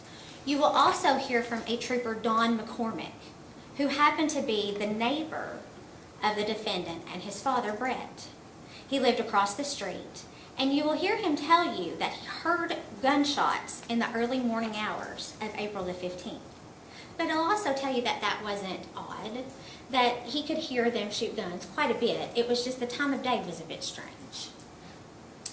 Then he received a phone call from Detective Hunter that there had been a shooting, and he asked to work that, and he arrived at the scene. Once he did that, he heard from Sergeant Williams from the Shelby County Sheriff's Department. As he was leaving, after he turned over the scene to KSP, he heard him call out that he saw the subject vehicle because they had not been able to find the defendant. He found the subject vehicle and identified the defendant from his driver's license picture. He made a U-turn, turned his lights and sirens on to pull the defendant over. You're going to hear him talk about the stop and how he completed a felony traffic stop, and then you're going to hear him tell you about him the defendant jumping in his car and driving away and traveling through Shelbyville at speeds of 70 to 75 miles per hour on Main Street. That resulted in a situation at McDonald's, Governor Square, McDonald's, where the defendant jumped out of his car while the car was still moving, hit a Shelbyville police car, and ran and tried to get in another person's vehicle. Luckily, there were enough police that responded that took the defendant down. You're also going to hear about how he resisted arrest of the troopers and the deputies that responded that day. You're going to hear from Lieutenant Hunter Martin with the Kentucky State Police. He is with the Critical Incident Response Team. He's going to tell you about the scan that he did of the entire home and how he can show you evidence where it was in the home. It's an amazing piece of computer-generated images that you can tell where bullets were found and evidence was found. So he will tell you all about that. Then you're also going to hear from Sergeant Keith Howard, who is the lead detective on this case. He is going to tell you about how he interviewed the defendant. You're going to actually hear the defendant's interview. You're going to hear in his own words what he describes happened. You're going to hear that he found the victim with 3 gunshots to his head. You will also hear the defendant tell Sergeant Howard that after he killed his father, he went inside the home and shot the window out of the back door and had other shots in the house. You will hear from the medical examiner. She will tell you about where she found the bullets. There were 3 bullets lodged in Mr. Augustine's head, and she removed those. You're going to hear about a couple of days, a day before this incident happened. You're going to hear about how the defendant went to the Brook, a treatment center, to try to check himself in, and then at the last minute decided he didn't want to go. He did end up doing an intake, but they decided not to keep him. You're going to hear from the forensic science specialist 2 from the KSP lab, Lawrence Pilcher. He's going to talk to you about the bullets and the guns and different things and how they correlate. So, ladies and gentlemen of the jury, as Mr. Fee indicated to you in his voir dire, you can't lose your common sense at the door. The defendant will ask you to believe that he shot his father in self-defense. But what you're going to hear from the evidence out of the defendant's own mouth is that he was the aggressor in 2 separate instances with his father. You will never hear that his father shot at him. You will never hear that his father provoked him. And you won't hear that his father was the initial aggressor. You will also hear that the defendant ran from the police not once, not twice, not 3 times, but 4 times. Because while Sergeant Howard was interviewing him, he tried to run out of the interview. So, if someone is acting in self-defense, why would they run? I ask that you listen to all the evidence, keep an open mind, and at the end, the Commonwealth will return to you and ask that you find the defendant guilty of murder, wanton endangerment 1st degree, fleeing or evading 1st degree 2 counts, and resisting arrest. I thank you for your time and attention today and all this week. Thank you, Ms. Azanero. Mr. McLeod? Please, the court.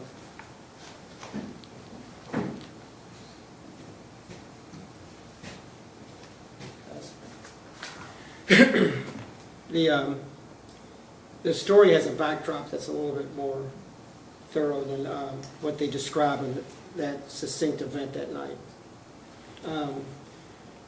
And by the way, he had passed out about 8 o'clock that night, the father. And when he woke up at 2, he was .162.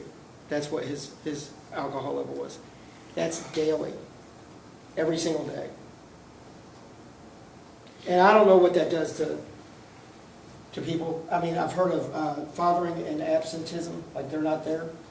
And when they are there, you wish they weren't. The father had maybe 50 guns in the house, a motorcycle parked in the kitchen. Just crazy. It's like a kind of like a frat house or something. But there was 4 children, and he's the youngest. And David liked to do things like skateboard, play drums. The father liked to shoot guns.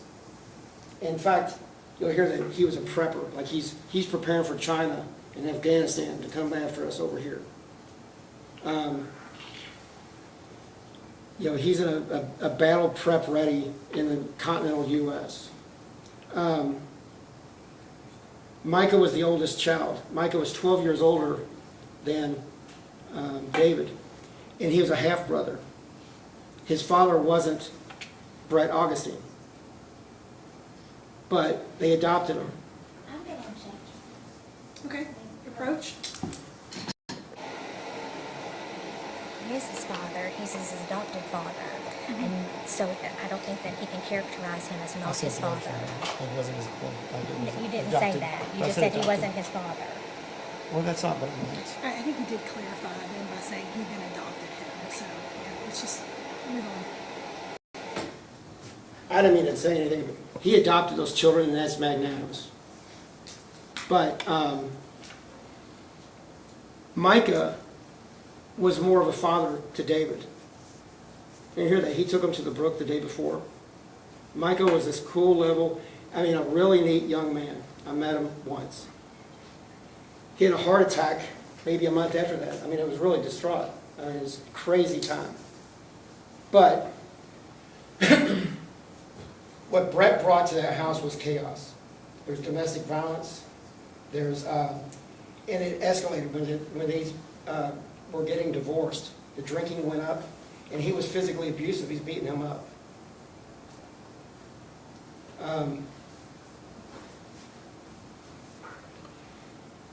I talked about children of alcoholic parents and some of the symptoms. And you're going to hear it from our expert. Dr. Witten is here locally, and he can expound on it, and it's fascinating. You'll see when it's really an overwhelming environment like that, kids that can't make decisions, kids that didn't learn how to be like a young man because they don't have a role model. Things that would seem to be like common sense, they don't know how to do. So what happens is someone like David, when he starts going into adulthood, like sophomore, junior year in high school, he doesn't fit in with his group because he really doesn't know how to behave. He has no social, he has no home school training at all. He just doesn't have any role models. I mean, Micah's there as much as he can, but the other kids work as long as they can to come home so that Brett's passed out by the time they get home. It's a bad environment. These things go on, and I think you'll hear from Eric and the two older boys that were adopted. They're big guys. Brett's not a huge guy, but David's a real small guy at that time, 110 pounds.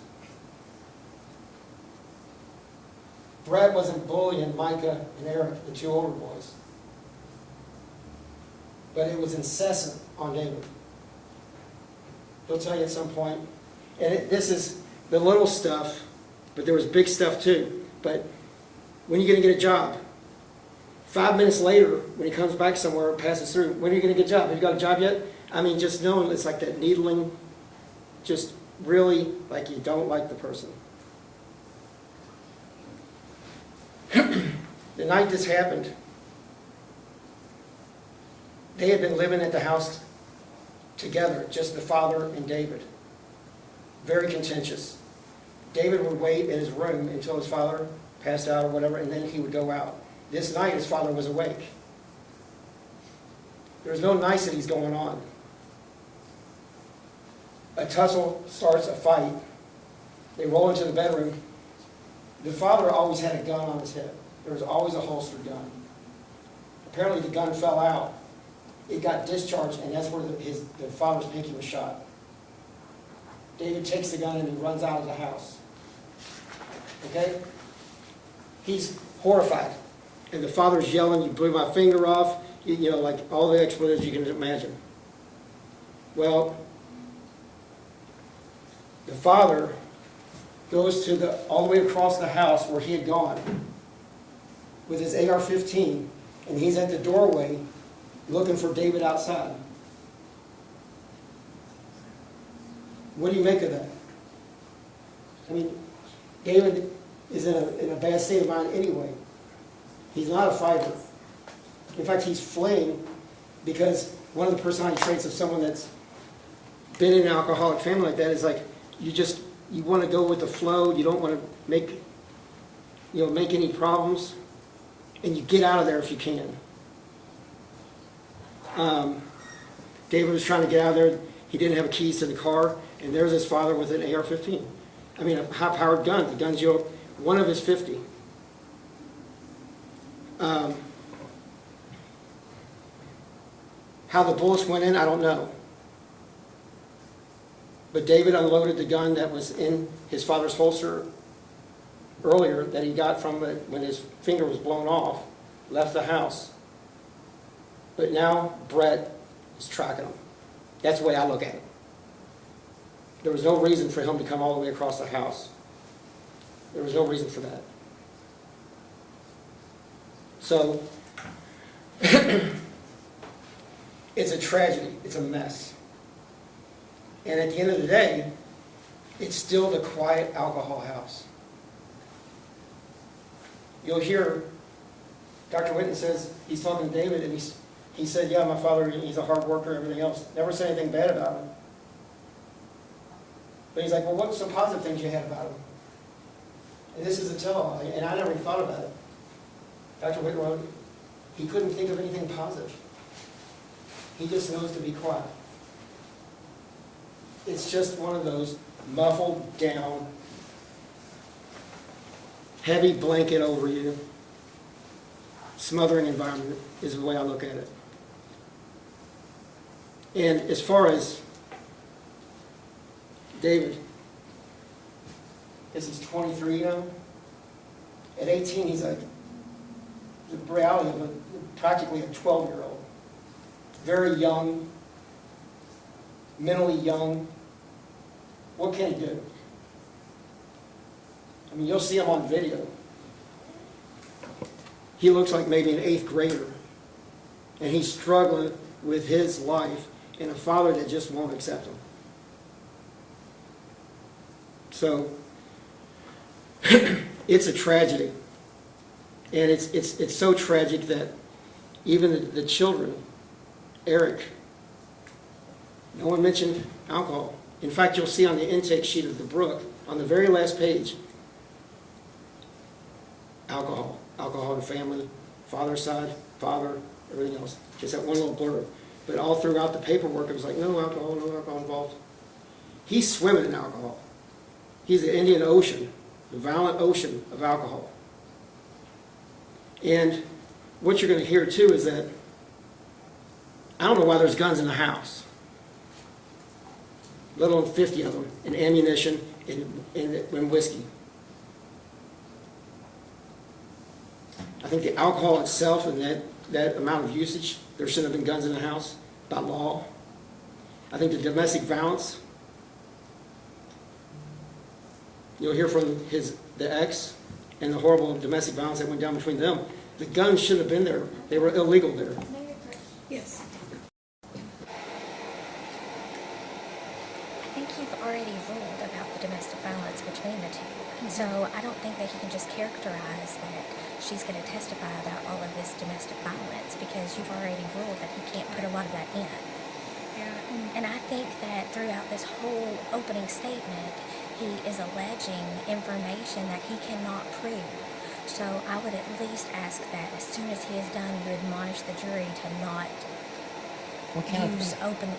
The fact that he's 12 years old, I don't think Dr. Whitten ever said that. No, that's my take on it. I know, but that's not something you can prove. I will remind them that opening statements are not evidence, and they only take into consideration the evidence that's put before the court.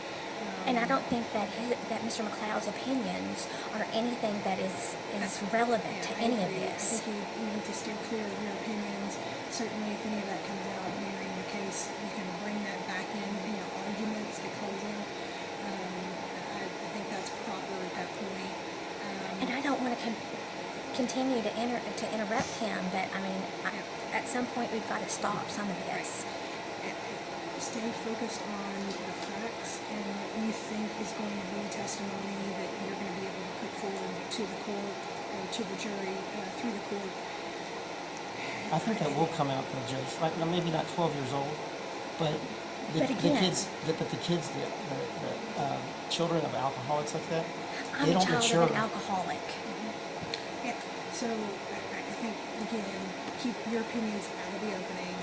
If there's room for that, arguments in the closing, and let's steer away from the domestic violence at this point. You've already made reference to it. If Ms. Augustine testifies to some of that, certainly if your client testifies to some of the things that are going on in the home, that's enough. But I don't think we have to keep hammering it in the opening after there's already been a ruling that a lot of that history is not coming.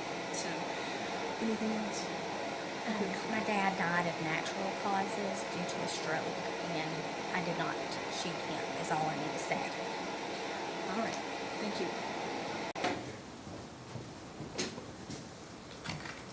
Trying to think where I was.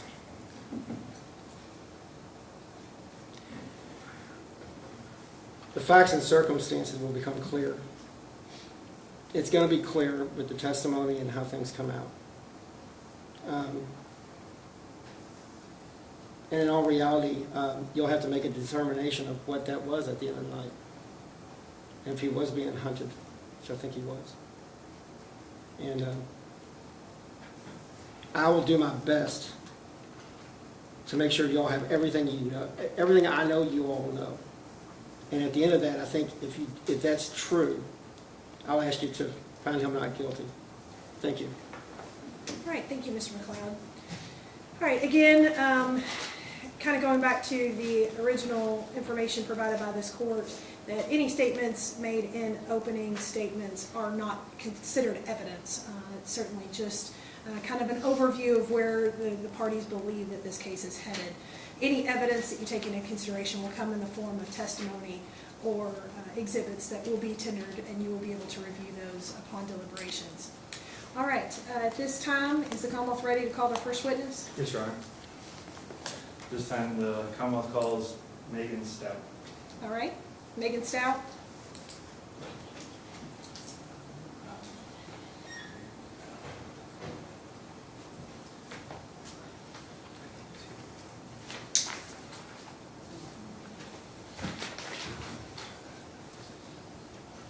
All right, Ms. Stout, if you'll come forward, before you have a seat, turn and face me.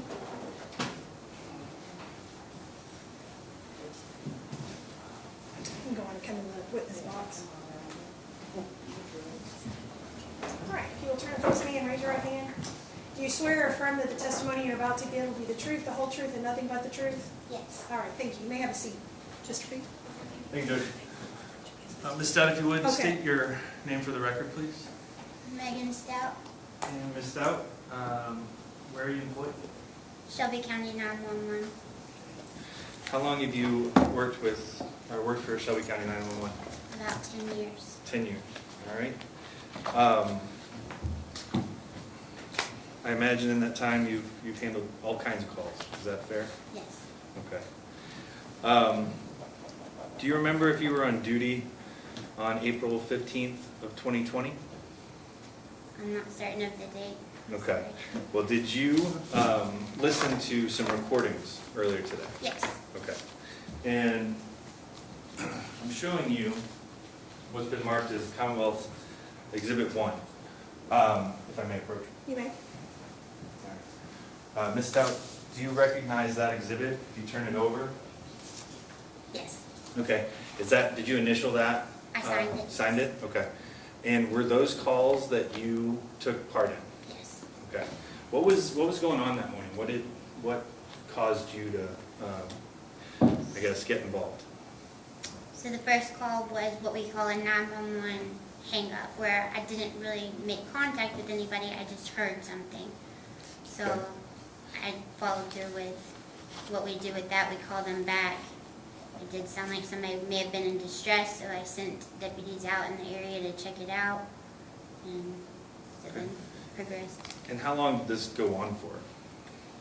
The initial call, I'm not certain. I do remember there were several calls, and I know there were several calls on the recording, and I was trying to get a location. We're able to ping a phone call most of the times, and it's gotten a lot better since then. But I had an initial tower that it was coming from, a cell phone tower. So I was trying to get a deputy out and just check the roads in that area. And do you recall what tower that was or what area that was? I believe I said Shelby Mountain. I'm not really certain. After listening to that Exhibit 1, did those, the calls that are on there, does that fairly and accurately reflect the conversations that you had or attempted to have on that day with the caller? Yes. Okay. Your Honor, this time I move to admit People's Exhibit 1. No objection. All right, so And admitted. I think probably it makes sense to go ahead and publish those. Okay. It's just going to take a minute to get a little bit of technology hooked up.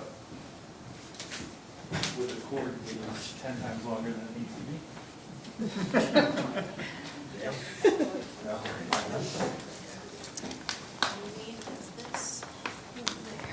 Okay. As soon as I get everything else hooked up.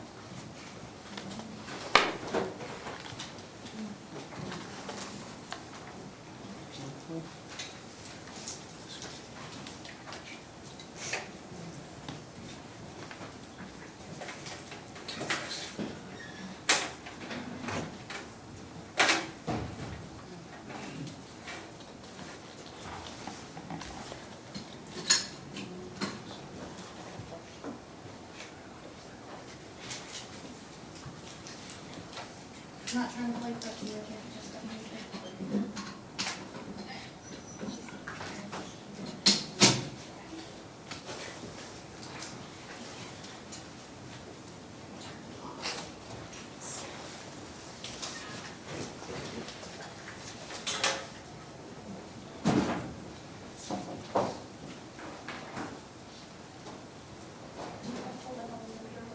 I will in just a moment.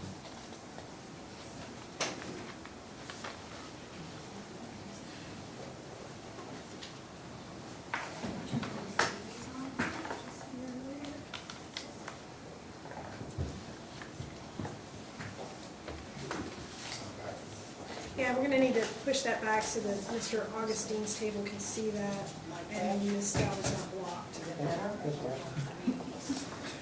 Hold on, yes.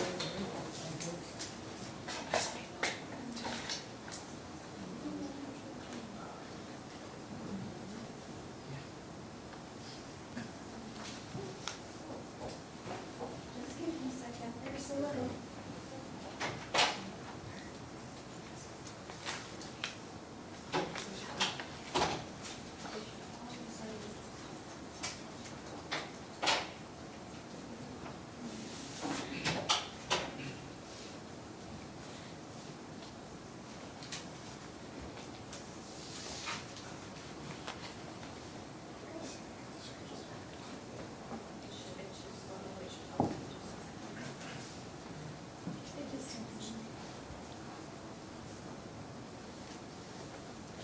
What you see on these.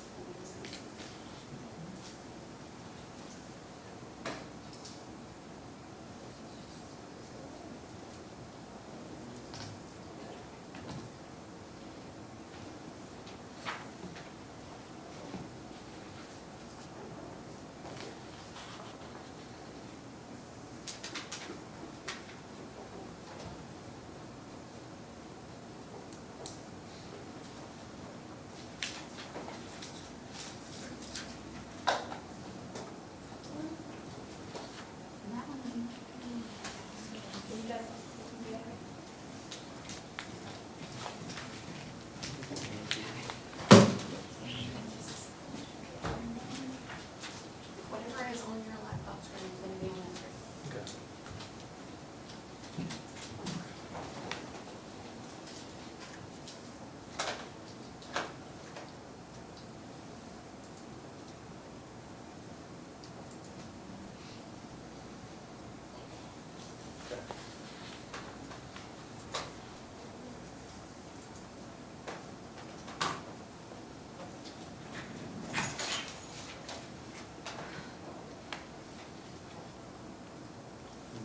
So you're under permission to publish it this time?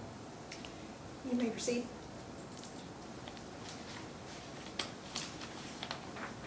Shelby County 911, where's your emergency? Oh, I'm sorry? Shelby County 911.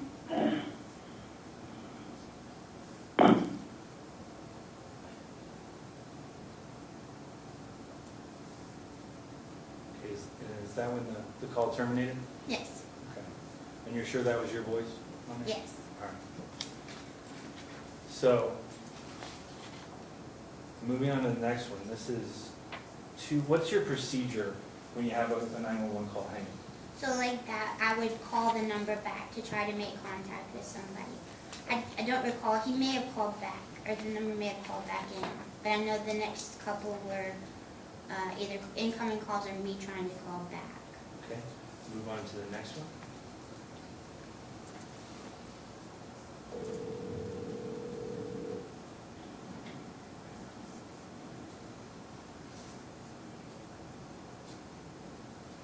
Shelby County 911, where is your emergency?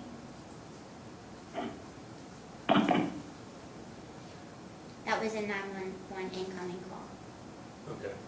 So that was the second call that was coming into your office, and that, the clicking noise, that's the hang up? Disconnect, yes. All right, we're gonna move in. So it looks like the first one is 023154, so is that 2:31 in the morning? Is that how they're coded? Okay. So So 231 was the first call, 232:22 was that second call? Does that sound accurate? Yes. All right. And then it looks like we have one at 232:49. I'm gonna play that.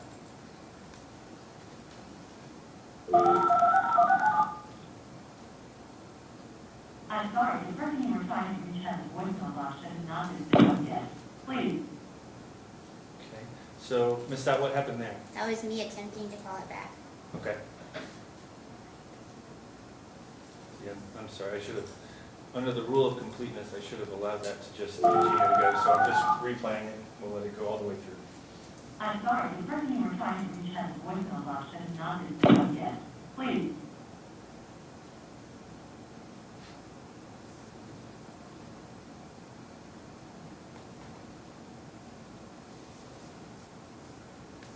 I'm moving to the next call. We had two 911 hang-ups that seemed off of the top of Shelby Mountain.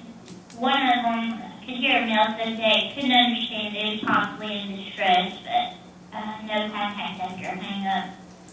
I requested 17 by phone to ride through the area, buzzard roost, stepped the knob, to see if he looked at anything. Okay. What was the area that you were calling people out to look? So I said it pinged off of Shelby Mountain, so I requested that Unit 17 deputy ride through the area of Jefferson County, Buzzard Roost, because those were the closest roads to that caliber. Okay. And those locations, those are in Shelby County? Correct.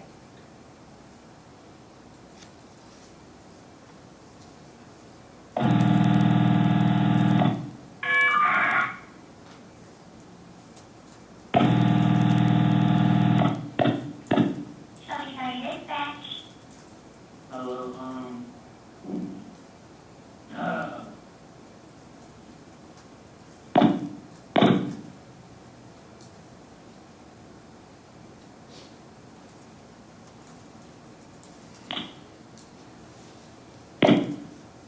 So Ms. Stout, was that an incoming call or an outgoing call? That was an incoming call on the admin line. Okay. How would somebody have that number? If it had showed up on the call back, Okay. because Did we you- call out from an admin line. And was that the same number that you had been in communication with earlier? I do recall that, yes. Okay. And looks like that one, the coding on that one is 3:01:30. So what time would that be? 3:01 a.m. Okay.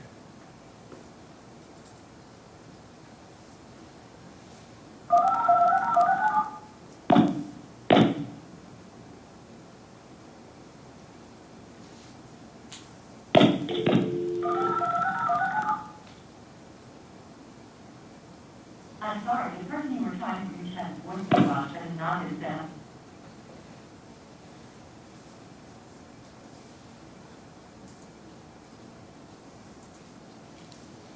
So Ms. Stout, were those calls outgoing or incoming? That would be outgoing. Okay. Those were your attempts to get in touch with the person that That had was just... called, yes. And if that shows 3:01:59, so that would have been just after that previous call? Yes. Okay.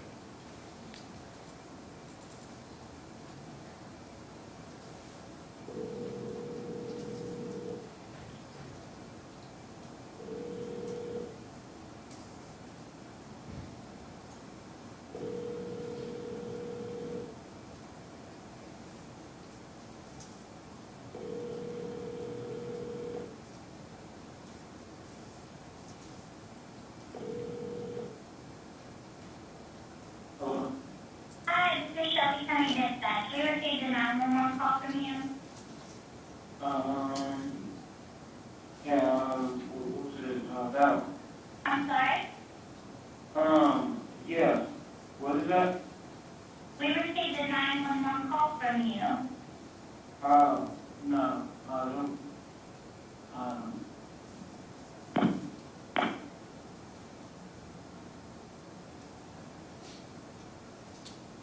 Ms. Stout, was that a hang up at the end of that call? Yes. Okay, and if that one's coded 03:02:38, what time would that be? 3:02.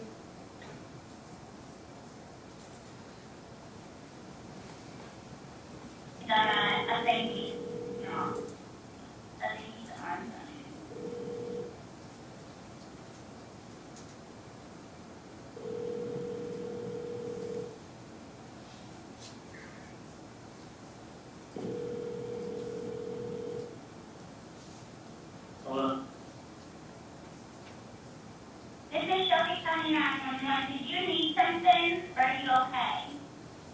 I didn't mean to call, I apologize. There was an accident? Yeah, I'm sorry. Alright, thank you. Bye-bye.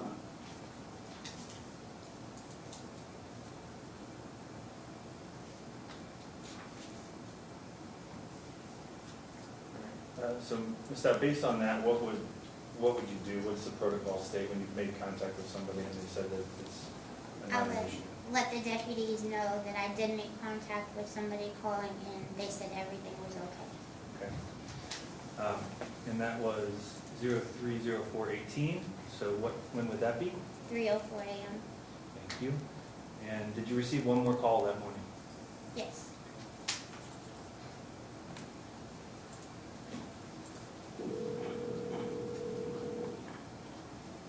Hey, Diane. Hello? This is Shelby County 911. We received a call from this number. Yeah, this is David Augustine. I was just calling to report a death. My father is trying to shoot me and he's trying to kill me. He told me my father tried to kill me. Okay. And I had to shoot him. Okay, where are you? Yeah. I'm driving. I'm really scared. I'm terrified. Okay. Well, where did you shoot? Where's he at? Where did you shoot him? It was at my house. What's that address? 729 Embers Road. Okay, and I'm sorry, you said your name was David? Yes, ma'am. David Augustine. And ever since I didn't get any sleep last night, and when I woke, and then I went to sleep tonight and woke up, I don't know, my ears are ringing, and I don't feel good. Okay, David, where are you? I am heading, where would you like me to go? I'm just trying to get some help. Is your father home alone? It was just me and him, but when I woke up and walked out there, he told me he was going to take the trash out. And I asked him what that meant, and look, I'm close to McDonald's. Which McDonald's are you close to? David? The Shelbyville McDonald's. Okay, there's 2 McDonald's here in Shelbyville. You know which one you're near? The one on 98 Road? Yes, I'm near the one on Governor Square. Okay. What are you driving? What am I driving? Yeah. My dad's vehicle. I know, I took it, but I was scared. I didn't know what to do. Okay. What kind of vehicle is that, David? Toyota. What color? It's gray. Is it a car? Yes, ma'am. Okay. Do you still have the gun on you? No, ma'am. Okay. Are you under the influence of anything, David? I'm not sure. Okay, you don't know if you've taken anything? No, I definitely didn't take anything, but my ears are constantly ringing, Okay. and like, music is like killing my ears. Okay, David. Where are you at right now? Like I said, I'm close to Donald. Are you in Governor Square at this time? No, ma'am. Is this 911 though? Is this the police? I'm trying to. Yes, I'm close to Governor Square. I'm passing Taco Bell. I don't know You're what. passing Taco Bell on Boone Station? Yes, is there anywhere that you would like me to go? If you're going to Governor Square, go on over there, okay?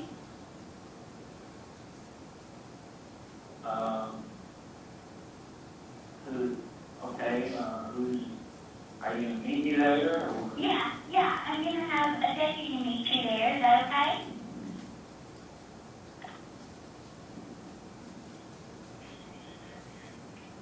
You said you're in a silver Toyota?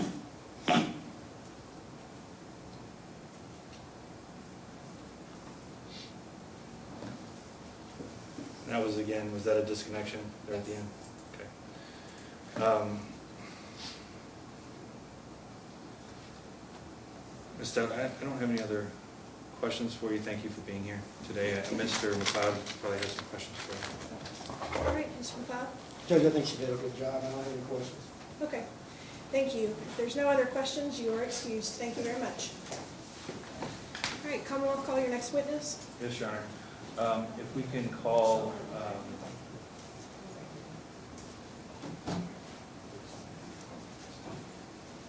Actually, Chief. can you approach before Sure. we do that? Thank you.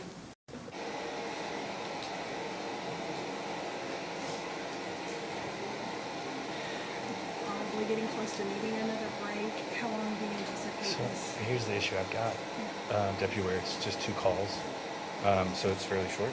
That we should be done by 3, but then that was kind of all I got for today. I can, Okay, because your next one is going to be a lot more. it's the scene officer and moving from there, so That's great. it might just be an early night Yeah, for why him. don't we just push through Deputy Ware's testimony and then call it a night? That's great.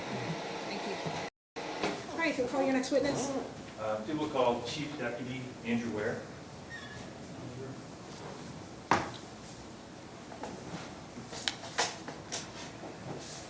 And Judge, may I approach with Commonwealth Exhibit 1? Yes.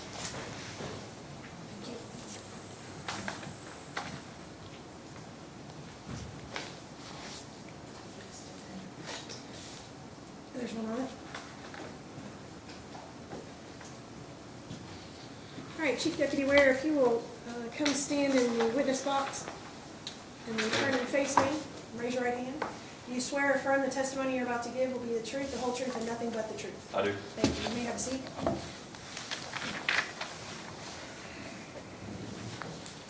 All right. Deputy Ware, if you would, let the jury know what you do for a living. I'm currently the Chief Deputy at Spencer County Sheriff's Office, which is your second in command.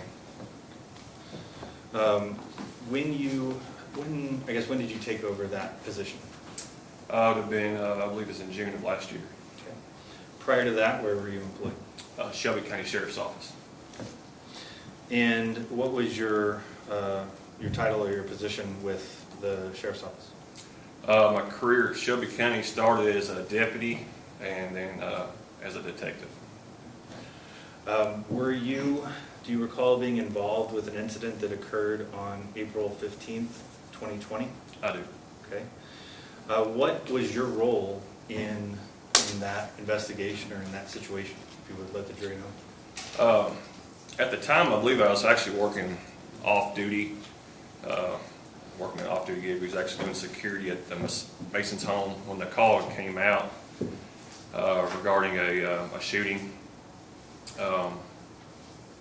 And basically what had happened is I obtained the number for Mr. Augustine when he had, I guess, called into dispatch, and I had made contact with him and spoke with him over the phone for just a few short minutes, trying to figure out, what had happened at the residence. Okay. I'm holding up what's been marked as Commonwealth Exhibit 2. Do you recognize this exhibit? Yes. Okay. And I see here there's a signature on the back of it. Yes. Did you listen to the calls that are on this exhibit? I did. Okay. Did they fairly and accurately reflect the calls that you had with the person you believe to be David Augustine? Yes. On April 15th, 2020? I do. Okay. Your Honor, at this time I'd move to admit People's Exhibit 2. All right, any objection? No objection. All right, And- so admitted. Thank you. Similarly, I will, at this time, I think, move to publish for the jury. All right.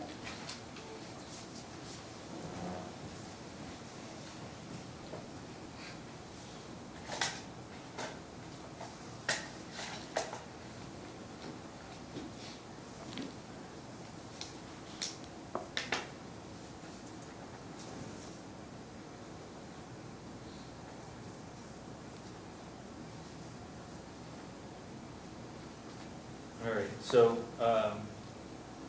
Chief Deputy, what was the first call that you made? Do you recall? Well, I made my first call, I believe I didn't get an answer, and then the second call, he answers the phone. I ask who I'm speaking with. He says, "This is David," and then we conversate for 3 or 4 minutes before he hangs up on me. Okay. All right, so here's the first call.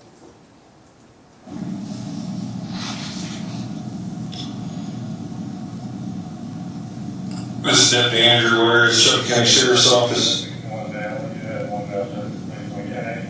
I'll be attempting to make the phone call again with David. Time is 04:50 a.m.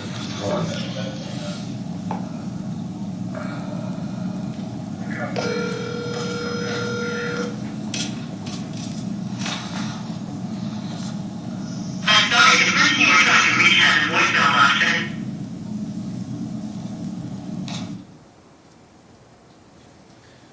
And what time of morning was that? I believe it was around 4:40 a.m. Okay. All right, and I'm going to publish or play the second call.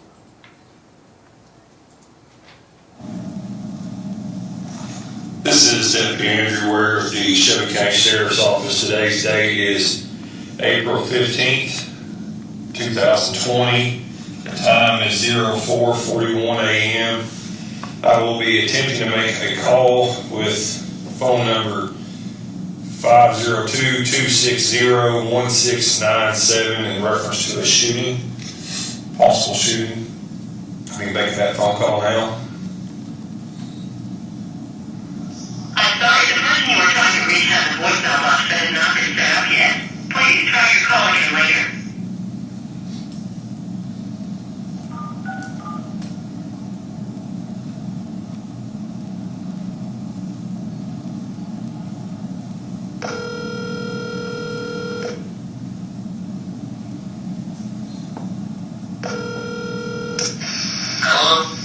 Hello, who am I speaking with? This is, David, or is this? David? Hey, this is Andrew. I'm with the Shelby County Sheriff's Office, man. Yes, sir. I'm just trying to figure out what's going on, make sure you're all right, and just trying to figure out what the whole situation is here. Yes, sir. So, my dad, I woke up this morning at 2 in the morning, and I hadn't slept the night before,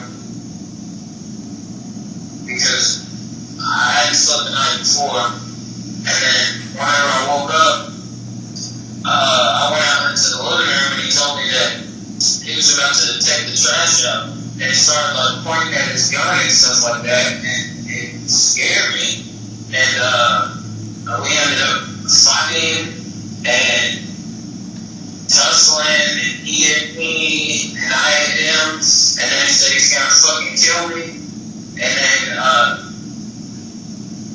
he kept going, so I picked up a gun and I defended myself. Yeah. I didn't want to. Yeah. What did you say? Sorry. It's my radio. It's my radio. I'm listening. I turn my radio down. So you're just defending yourself, and then that's when the gun come out?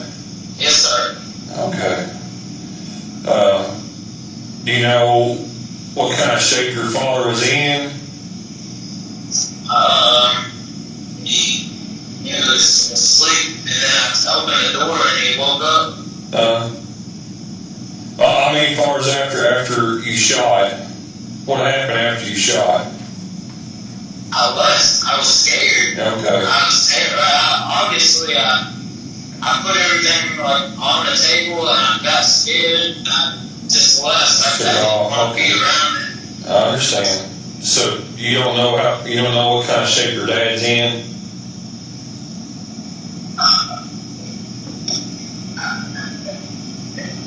I think he's dead. Oh, okay.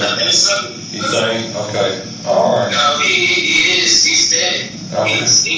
I killed him. I defended myself. Okay. Okay. Where are you at now? We'll get through this together.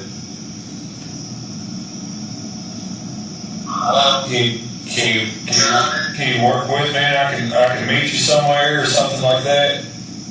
Why do you want to meet? Because we're going to figure this all out. I know, but you called me from a no caller ID. That's because this is my personal cell, and so that's why it's showing blocked. It blocks every call I make at work. If not, everybody I call on a daily basis would be calling me at home and everything else. That's why it's blocked.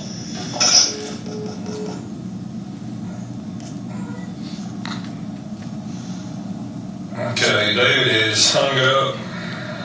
This will be end of recording at 04:46 a.m.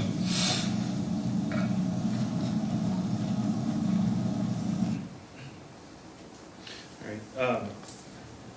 Chief Deputy, during that call, did the defendant acknowledge to you that he knew that his father was dead?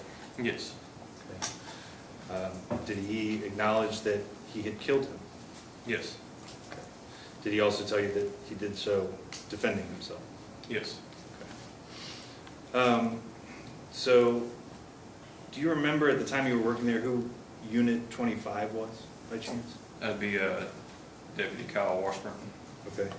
Were you, I guess, attempting to provide backup to him at the initial call?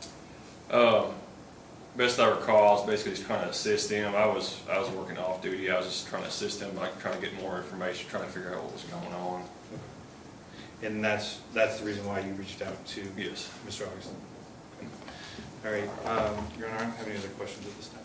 All right, any questions for the witnesses? Yes, Judge.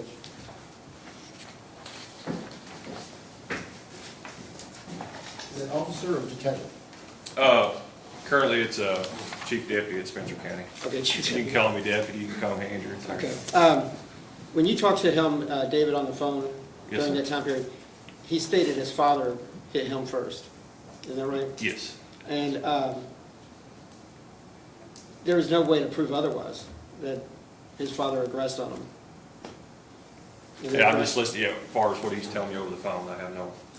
Yeah, I have no more questions. Thank you. All right, any follow-up? No, Your Honor. All right, that will take care of your testimony today. You are excused. Thank you very much. All right, briefly, if I could have the parties approach. If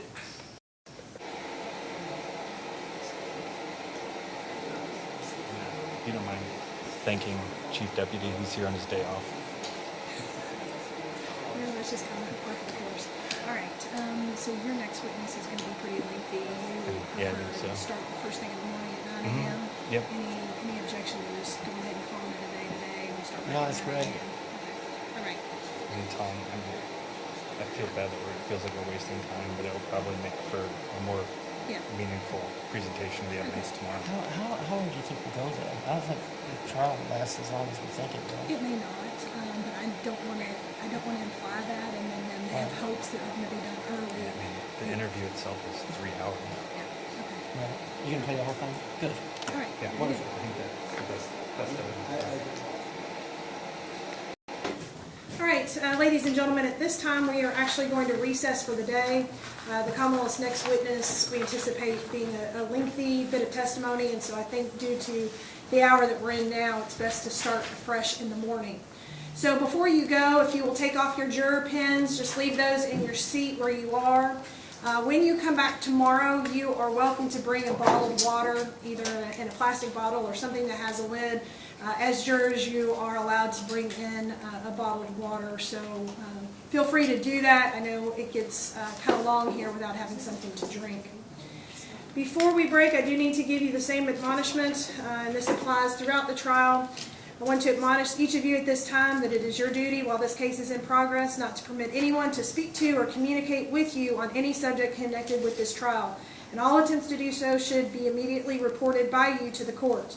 And you should not converse amongst yourselves on any subject connected with the trial, nor form nor express an opinion thereon, until the case is finally submitted to you for decision.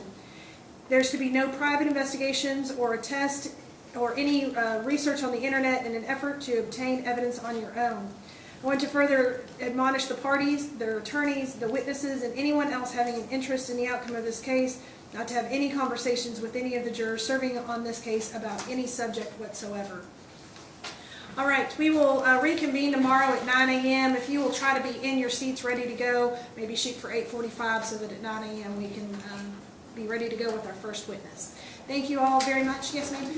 The notebooks, everything has to stay here. So leave your notebooks, the pens, your juror pen as well. Leave that all right here, and we will see everyone tomorrow. If you need an excuse for your employer and you haven't already gotten one, feel free to see the clerk about getting that. But go ahead and let whomever know, family members or employers, that you will be tied up the rest of this week. Thank you. Thank you.